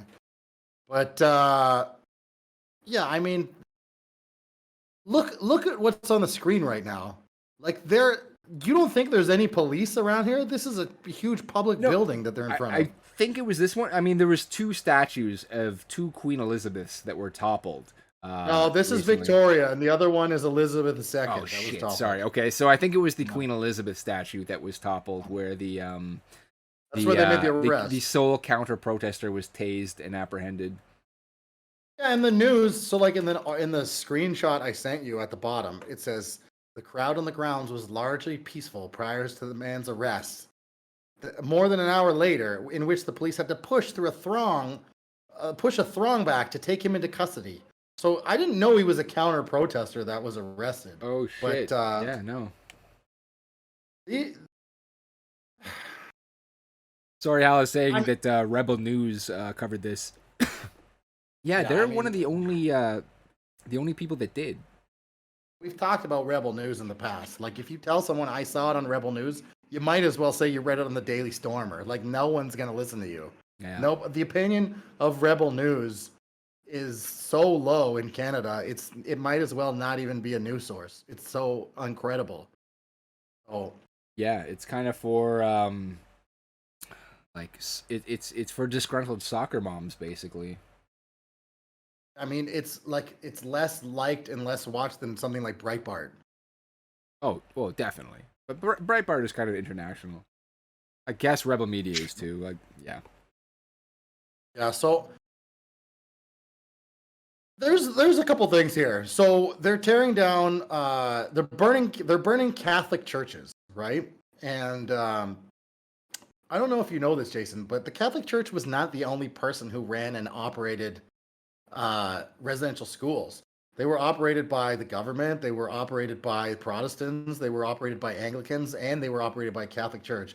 And the Catholic Church has just somehow become the scapegoat for all of these. So there's that. We recently have one of the churches that may have been burned down in British Columbia, where there's currently a forest fire. And a lot of the comments I've been seeing on the internet, even though people are like, well, I understand the sentiment behind burning down the church, but they'll say things like, you got to understand, it's pretty dangerous to do that right now when we're in a dry season. We might have a forest fire happen somewhere out in BC or somewhere out in Alberta. And now we do. Now, I'm not confirming that this was started by a church fire, because I think we don't know. But if it was started by a church fire, and say the CBC found out that First Nations people in Canada setting fire to a Catholic church in a small town in BC spread to start a forest fire that ended up destroying a huge amount of forests, do you think the CBC would ever release that information? Are you're asking me, like, specifically?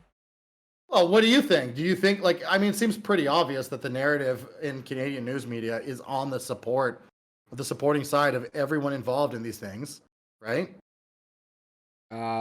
Tacitly, yeah, sure.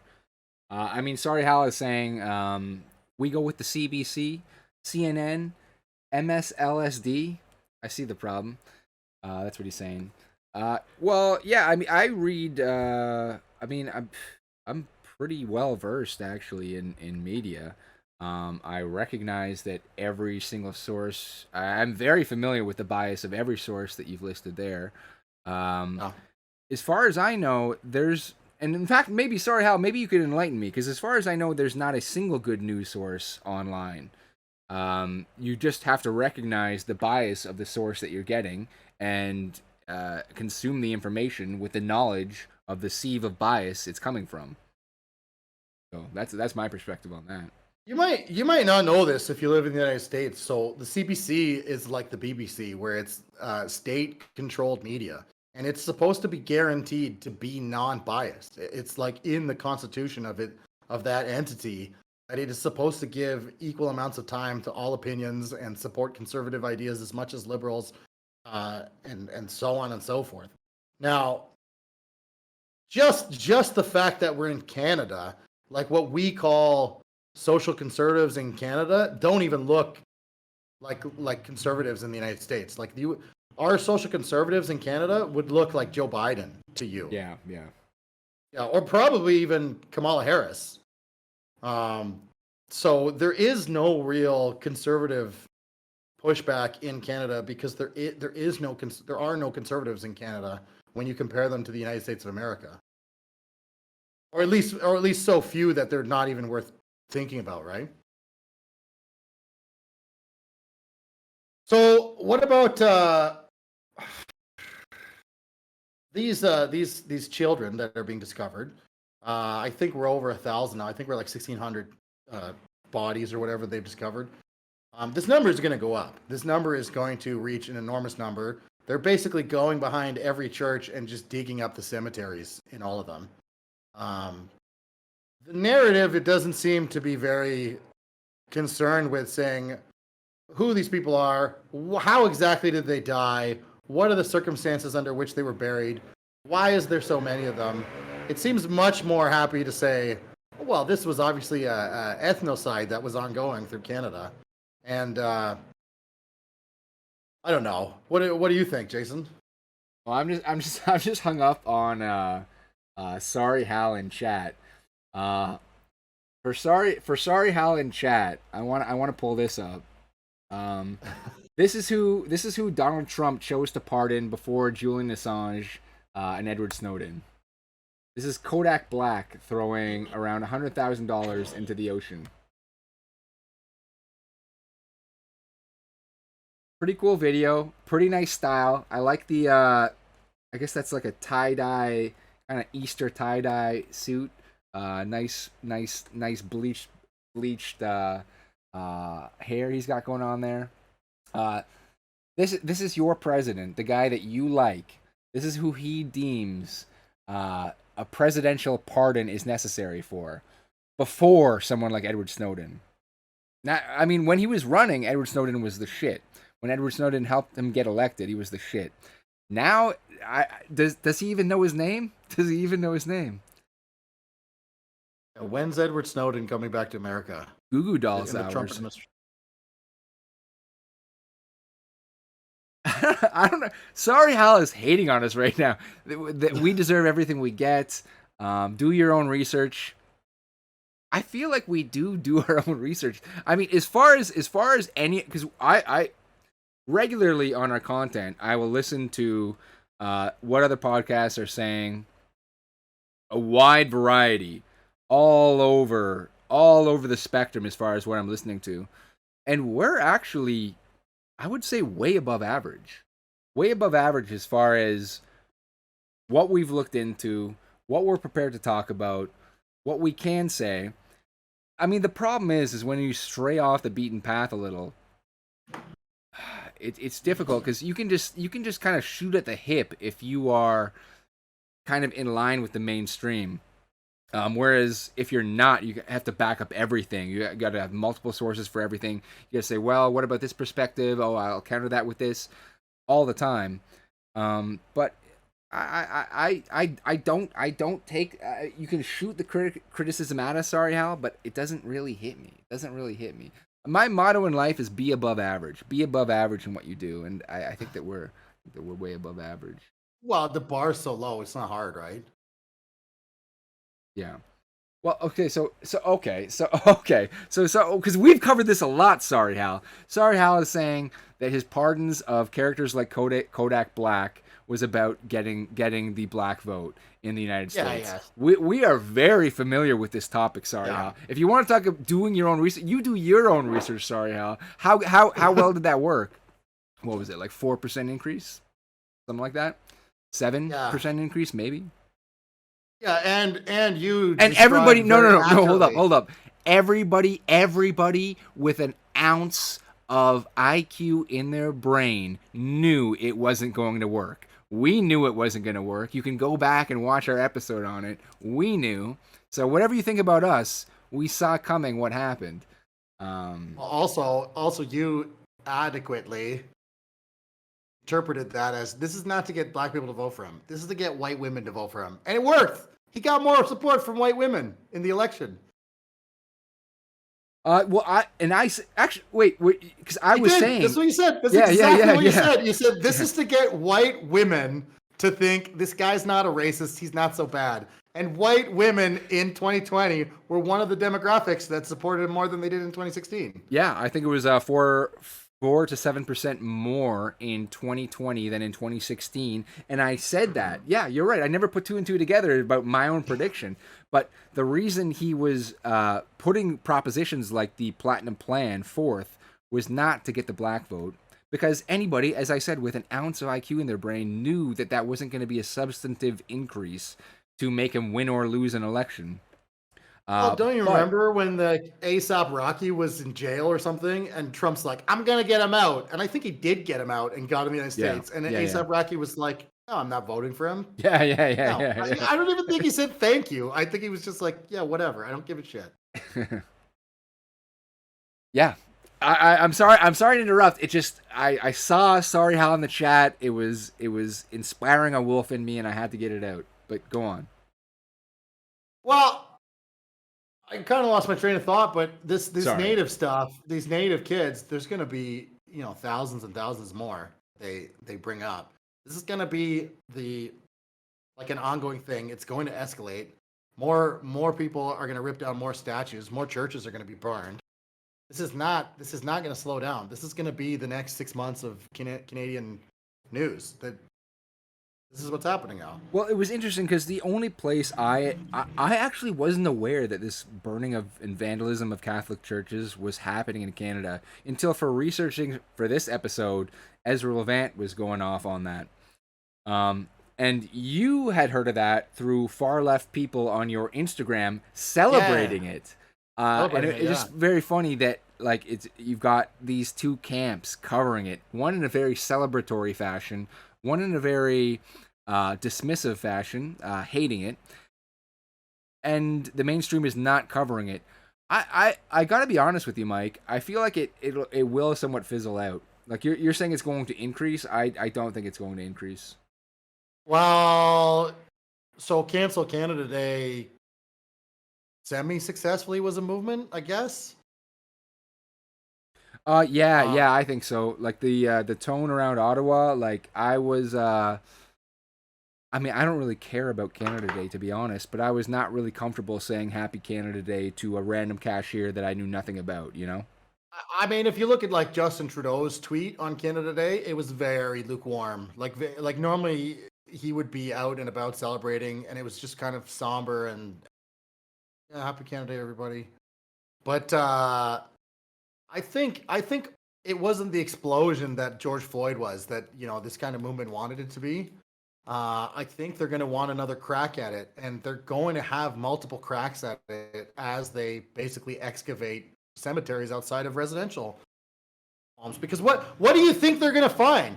And this drives me crazy, where people who are like purportedly liberal are like, "Oh, we need to stop and like think about what this means for Canada." And I'm like, are you an idiot or something? Like, what did you not know about residential schools in Canada? Yeah. I've known about this since I was a teenager. What did you think was going on in residential schools? Do you think it was a fucking summer camp where everyone had a good time? Like, what do you think churches, especially Catholic churches, do to children in their charge? Like, they've been exposed with scandal after scandal after scandal. Why are you acting surprised and like? No, but also if you read the thing, it's unmarked mass graves. But if you look at like the studies, it seems like it's literally marked graves, but it was like a wooden cross, and it was not mass graves. They were buried individually. Sorry, Hal is asking us if we believe that Justin Trudeau won. And do you read about Antifa and BLM? Do you understand why these things are happening? Floyd was such a bullshit thing. He had Oh, sorry, Hal. I don't know if you know this, but we were actually big time on the George Floyd thing. So right now, sorry, Hal, I guess I could have sworn I've seen your name before, but maybe you're a new viewer. But we actually did some of the best coverage on George Floyd on the internet. And yeah, we're very familiar with what happened with George Floyd. To your point about Justin Trudeau winning, I gotta be honest with you, sorry, Hal. I don't pay too much attention to Canadian politics, but I will say that I know a lot of things about the world around me. I've lived in Toronto proper, cities all around Toronto. I've lived in Ottawa. I talked to a lot of people throughout my life, and the fact of the matter is, women vote for Justin Trudeau because they find him sexually attractive. And that will remain true. Like that's why he won the initial election, and that didn't change. He didn't suddenly become sexually unattractive. Do I think that he won? Yeah, I think probably he won. I haven't looked into it. I would assume so. Mike, what do you think? Yeah, he definitely won. He won like in a landslide the first time, and then he won again. There's like the conservative is the only real party against him, the Conservative Party, and the people they keep putting up against him are so unpalatable and ugly and unlikable and bad speakers. All right. He said Joe Tato. I thought he meant Justin and Potato, but he actually so his term for He means Justin Joe Biden. Yeah, his term for Justin Trudeau is Turdo, and his term for Joe Biden is Joe Tato. Do I believe that Joe Biden won the election? I mean, it's tough, like, especially because we want to repost to YouTube too. Well, in fact, my views are actually probably not incompatible with YouTube. I think if I had to bet on it, I would say he probably won. Um, there was definitely shady things happening. I don't think that's even outside of the realm of mainstream to say that there were mechanisms in place for Joe Biden to get more votes than he legitimately should have.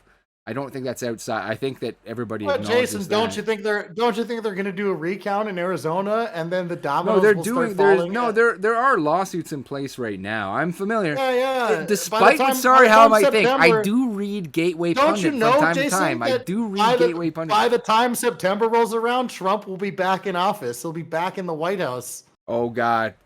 Is Sorry How?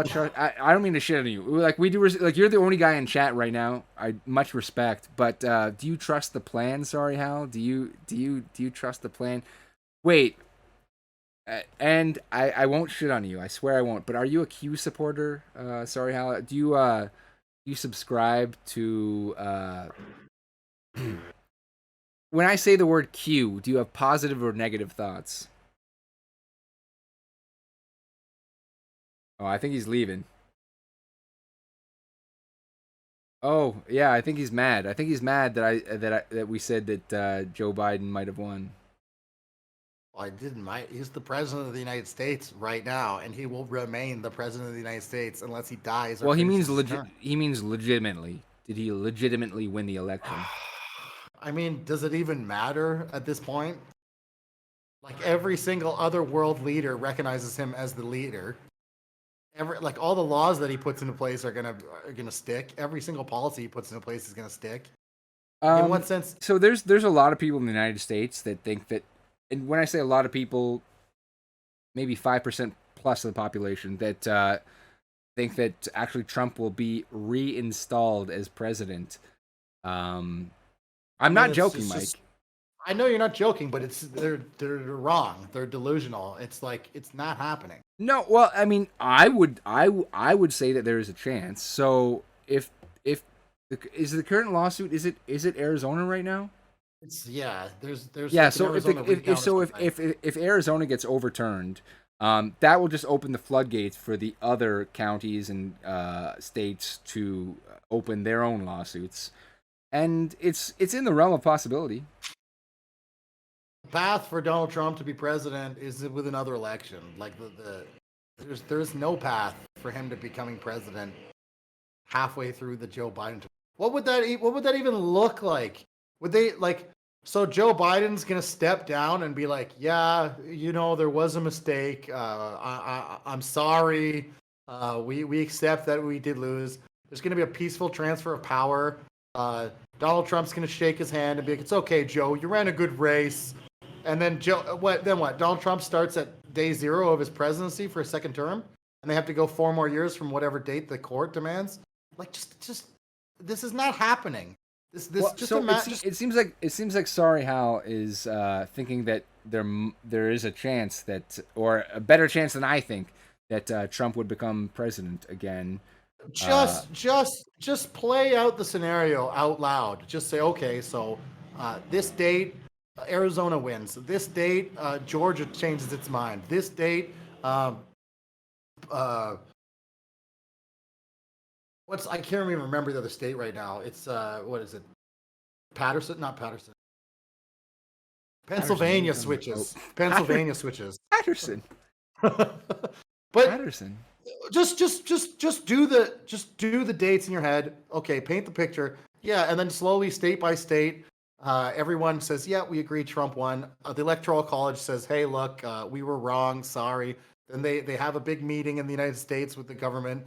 The government that's currently in power is going to say, "Yes, we love democracy." Hold on, Mike. We got to set up right now. Sorry, Hal. If you want to come on, actually, you can come on right now and speak your case, because we could actually switch to Discord and I could get the setup right now. Because I talk to people with I have people in my family that share your perspective, and like literally, I feel like I'm talking to someone in my family right now. We're happy to hear it. Actually, why not do it? We're at 2 hours right now, but we could still go a little while longer. I'm not opposed to it. Are you opposed? Because you wanted to go longer than that, Mike. So I'm not opposed to it, man. This is kind of like a low key stream for us. I'd like to spice it up a bit. If this conversation does it, then that's fine with me. yeah, I mean, you're welcome to come on, because I do think that you're wrong if you think that there is any I know. So I'm more on your side, sorry, Hal, than Mike is. But I do think that you're wrong if you think there's any serious chance. Like, if you would take a 1 to 100 bet on Trump being reinstated as president, like, that's just, yeah, I think you're really wrong on that. Are you serious? Sorry, Hal says, LOL, such closed-minded sheeple. Time will tell, and you will. Okay, well, we just invited you on the show. So I guess we'll leave it at that. I don't know if there's a delay on the stream to the text, but I guess we could leave it at that. I guess we'll have to leave it like that. There's no way it's happening. It's not happening. It's like, it's such a silly position to hold. All right. Well, so we were talking about the churches burning. We were talking about the churches being vandalized. We were talking about the statues being toppled. We were talking about the mass graves in Canada. It all depends on the military. Yes. Okay. Sorry, Hal. I totally know where you're coming from. I talk with people. I've had long conversations with people like you. And that's not to say people like you. But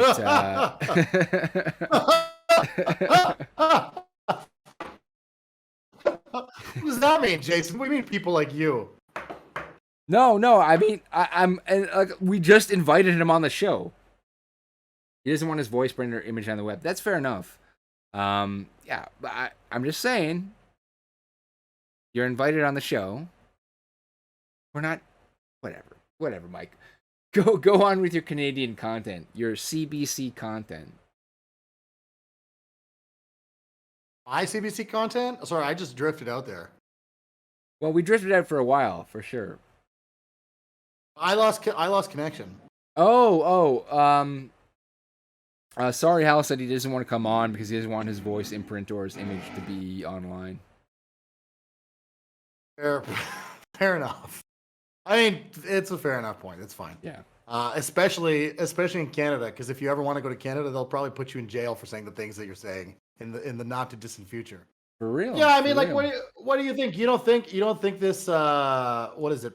I can't remember what the name of the movement is. Basically, this like land back people who are trying to burn down every church they can get their hands on and create awareness for Native Canadians, First Nations people. You think this movement has no legs? You think the news is going to forget about this in the next 6 months or 2 years or whatever time frame it is? Forget about the mass graves? Yeah, the mass graves and the No, honestly, I actually do. I do think they will. Yeah. Well, it's kind of funny because like Justin Trudeau is notorious for making promises to Native people and then them not being happy with him. This is the guy who still hasn't like brought water to out of Wapiskat or whatever it is. Like this is the guy who, he'll be on TV with like a headdress on, he'll find natives that kind of like him and he helps out, and then get criticized by a whole bunch of other First Nations people. He really doesn't seem to champion the rights of these people in any sort of way where they're satisfied with it at all. So yeah, I imagine him and the powers that be in the mainstream media just want to kind of sweep this under the rug as quickly as possible and forget about it. Which is why you're not seeing mainstream coverage of churches burning down, which would incite like public, at least angry discourse from both sides about it, right? Yeah. So, yeah, I don't know. If it depends what happens, man. Like if the news keeps jumping on these mass graves, as they're being called, and keeps pushing this for clicks, it seems to be getting a lot of attention. And I could see more statues coming down. I could certainly see, it's summer, right, in Canada, so people are out and about still. COVID restrictions are loosening up. I think a lot more stuff is going to happen. Do you not? At least for the next 6 months, as these grave sites get unmasked. I mean, not really. I mean, we've already got churches burning to the ground. We've got statues being toppled. I don't think it's going to get more intense than that. No. It would take maybe like a police officer kneeing on the neck of like a young native person on video or something. What would change then? Oh, I don't know. Like my understanding of First Nations people and the people who are pushing these, what they really want is like their land back movement. So what they really want is to visit like old treaties that were made between Canada and their different tribes, and then renegotiate all of it or put it all into law the way that they see it should have been honored X many years ago. And they want things like no more pipelines and no more settler Canadians invading on their lands and like interfering with their lives. So I don't know. That's not going to happen. Justin Trudeau ultimately is a corporate Democrat, right? Like he supports big companies and big business. And I don't think he'll go against the wishes of a pipeline company to spare the natives' feelings. Yeah. Sorry, Hal is in chat saying I don't know if he's trying to like change the characters in his letters to get uncensored, but like on Odyssey, I don't think you need to worry about that. Like it's not YouTube, but I'm gonna try to decipher. You can't unring that bell. Yeah, Kanistan is great. Go to jail. This is the agenda. Never let a crisis go to waste, guys. Start connecting the dots towards globalism. Yeah, I mean, oh man, okay, so. I feel like I'm the conduit between you and Mike right now because I don't really like globalism, but the war is lost. It is lost. If you don't think it's lost, like you're gonna go to jail. I'm not gonna be the one. I'm gonna be the one. I'm gonna walk down the street. I'm gonna have I'm gonna C-36 on my shirt. I'm gonna be like, yo, I love this shit. Like, we need white people in chains. Like, we need. But I'm looking at the polling, and this is the problem though, is because like, and I know people, and it's not unreasonable that you don't agree with the polling. This is Cato Institute though. I'm looking at Cato Institute polling. This is 2017 too, and look at the demographic shifts in your country. Sorry, Hal. It's definitely increased since here, but 59% of the public in the United States in 2017 thought that the First Amendment.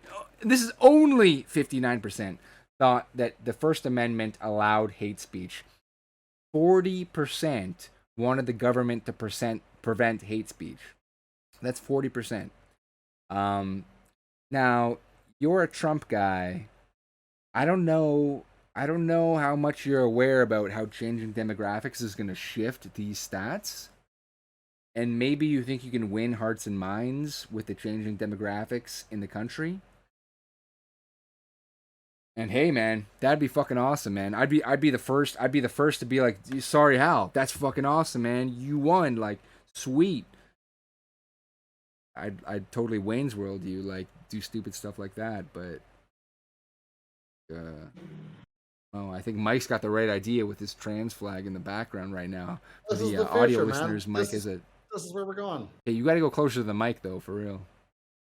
This is what's happening. This is the way the world works. We have to accept it and we have to adapt. And it is what it is. There's no going back. There's no putting the genie. There's no unringing that bell, as Hal says. I think Hal said put it on vid. Yeah, okay, I'll put it on vid. So this is the one I was looking at, Cato Institute's. And like it's not even that crazy. Like it's 59. Oh, they don't really. Yeah, there we go. 59% allow hate speech. 40% want government to prevent hate speech. Like what do you think is behind? What do you think is behind that? Do you think that the changing demographics in America? Yeah. What? Yes. Let's just put it that way. What direction do you think that is going? Because I got news for you. And with respect, sorry, Hal would probably disagree with the poll in general, and he'd be like, "Well, it's propaganda. It's NWO propaganda." But I mean, at a certain point, it's like, okay, well, that just plays to our point. Really, it's like the NWO controls every single metric of judgment that you could possibly use. Okay, well then, then it's still lost. It's destiny, man. This is what will happen. There's no going around it. Yeah, I mean, I feel bad telling people that, but I don't know. I don't understand. Like, what do they think, that Trump's gonna come back in 2024 and turn all these policies around? Like, the whole rest of the world that hates him all day. I would go back to Sorry Hal. I'm so curious because Sorry Hal posed a question to us. What did Trump do in the last 4 years? He asked that, and I wasn't sure if he was pro-Trump or anti-Trump because it's like, well, yeah, I mean, I could say what he did in the last 4 years, and it's kind of anti-Trump. So, I mean, to you, Sorry Hal, what did you had your guy? You say he's your guy. He was literally at the helm of the ship of the entire world. What the fuck did he accomplish? Because I could tell you, I could give you a couple of things right now that he could have accomplished. He could have, right off the bat, approached some of the things that you have said you hate in this podcast, in this live stream. He didn't do shit. He did not do shit. And in fact, on many metrics, he did the exact opposite. Like, I want you, because people like you who I've talked to, I bring up the Platinum Plan, they think I'm lying. And they think, well, where'd you get that? The MSM?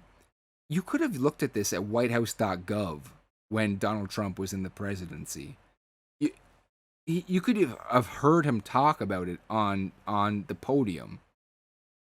Where the fuck do you think that's coming from? It's coming from his own mouth.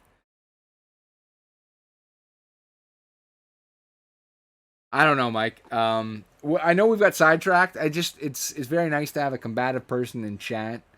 I don't know if you want to move on. No, it's fine. I mean, there's nothing left to move on to. We're kind of like stuck in this news cycle. We're not making any progress. Like, I don't know. You think it's gonna go away? I think it's gonna stay, but we'll see what happens. Wait, I think first of all, cigar clippers. Second of all, what do I think is gonna go away? Oh, the burning churches? Yeah, the burning churches. Yeah. This is a peak. This is a peak. Yeah. So I mean, if there's nothing left if there's nowhere left to go with that, then there's nowhere left to go with that. Like, I don't know. Do you have any last thoughts on like what do you think is going to happen for the time frame of things like Bill C-36? Yeah, I don't think it'll get passed. Like I said before, I think it's people have an illusion of free speech, and it flies too much in the face of that. Well, the Senate's kind of like the last stopgap because the job of the Senate is to uphold the law like the way it's written, right? So they're going to have to. It might take time for the Senate to swing their opinions enough to let it pass through. Their job's kind of like, well, don't change this, leave it alone, don't touch it. Non-interference, right? Yeah, exactly. Yeah, so I mean, you might be right, but it doesn't even fucking matter, to be honest. Like, YouTube is already moving at a pace quick enough that hate speech is not going to be a thing in the next year or two online. Like, it's already not allowed. It's already over. Sorry, Hal was saying the wall wasn't shit. Kind Oh of. my goodness, the Kind of. wall wasn't shit. The wall, we were saying this like 1 year into the presidency of Donald Trump. Where's the wall? Like, what the fuck? Where is the wall? Why isn't it done? And like The wall was the increasing done. like the first thing was like a big beautiful wall. It was like it was towering. It was imposing, and then it became a and I don't want to keep on saying people like you, but I don't know you, Hal. But I know I've talked to people who are saying the same things that you say. But it became like this kind of bollard slat, like 7 foot tall. Like it's like you can see Border straight fence. through it. Like I could probably fit through it if I lost a couple pounds. And that and only portions of the wall that were already built got reconstructed into that, and a couple new miles were added onto it. And Yeah, and there was like private citizens at one point in time funding the wall through yes, through crowdfunding, and they had built more wall than Donald Trump had at one point in time. It was ridiculous.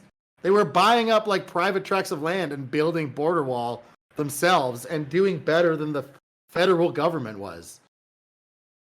yeah, I mean, like if you are supportive of a border wall in the United States and you supported Trump for building a completed border wall in the United States, he did an absolutely horrendous job, absolutely terrible job. If you're And if granted, you're a you could say, well, supporter, oh, it was real, just to put like he did better than someone like Joe Biden would have done, but he did a terrible job. if you're a supporter of not letting illegal immigrants come into the United States for work and stealing jobs, then you need a president who is going to persecute companies that hire illegal immigrants. And Donald Trump has zero laws in place, push zero policies to prosecute any of those people. And I'm pretty sure Obama's deportation rate was way higher than Trump's as well. Well, you could do like yeah. So Obama deported people. Joe Biden's already started to deport more people. But like, if you realistically want to tackle immigration, you have to penalize the people who are incentivizing the immigrants to go over, right? And Donald Trump didn't have any policies of that nature at all. In fact, he was all about like reuniting families, and he had what the path of citizenship, 8-year path of citizenship for all the DACA kids or whatever it was. Yeah. If anything, right now you've got Kamala Harris saying, don't come to the border, stay away. Like, if anything, she's pushing just as hard as Donald Trump did. Yeah, I mean, I don't remember Donald Trump saying some of the things that Kamala Harris has said, where she went abroad and said, do not come to America. She went to their country, like flew over Mexico and went to Guatemala or whatever and said, like, don't come. Do not come here.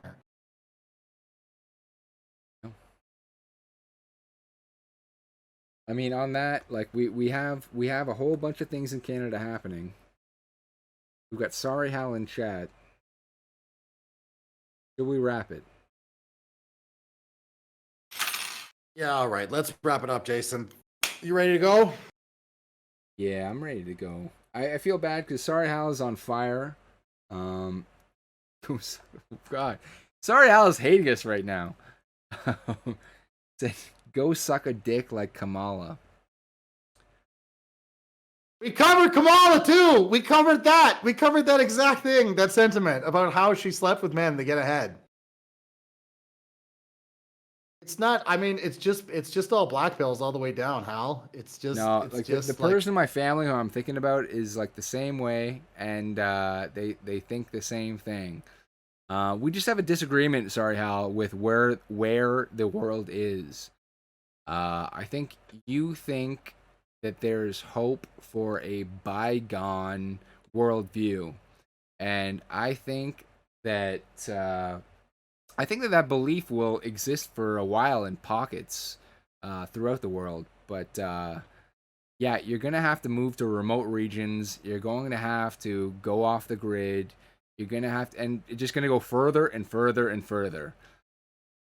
And yeah, maybe there will be an inherent kink in the empire that will make itself collapse. But other than that, dude, man, like go read Ted Kaczynski. The scale, yeah, well, yes, yeah. The scale of the powers that are against you and the magnitude of what they are capable of. You think that we'll wake up in 1.5 years? I think you might wake up in 1.5 years.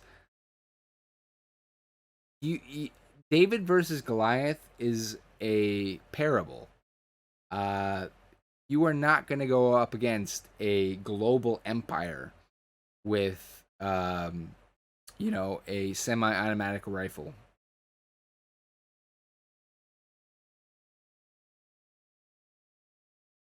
Mike, are you frozen right now? I see your Canadian flag flying. I'm still here. It's flying at half mast. I should put it at half mast, actually. Well, sorry, Hal. I see you still shitting us on the chat. I hope you at least think we're better than average, because, like, objectively, we are. But it is what it is. All right, Jason. So without further ado, I think it's time we say goodbye. We'd like to thank everyone for tuning in today. Big thanks to Hal. Thank you for your pushback and your comments, and your points of view are interesting and appreciated. We will have big things coming for you. Odyssey, sign up for an account. Get your free crypto. Check us out on Discord. YouTube, we're pretty much moving away from YouTube, so if you want to keep watching us in there, your days are numbered, my friends. We are moving away from YouTube forever. It's a waste of time to be on that platform. That platform is trash. So, this has been the Cave of Time. We will see you all next week. Have a great long weekend, everybody. Take care. Good night.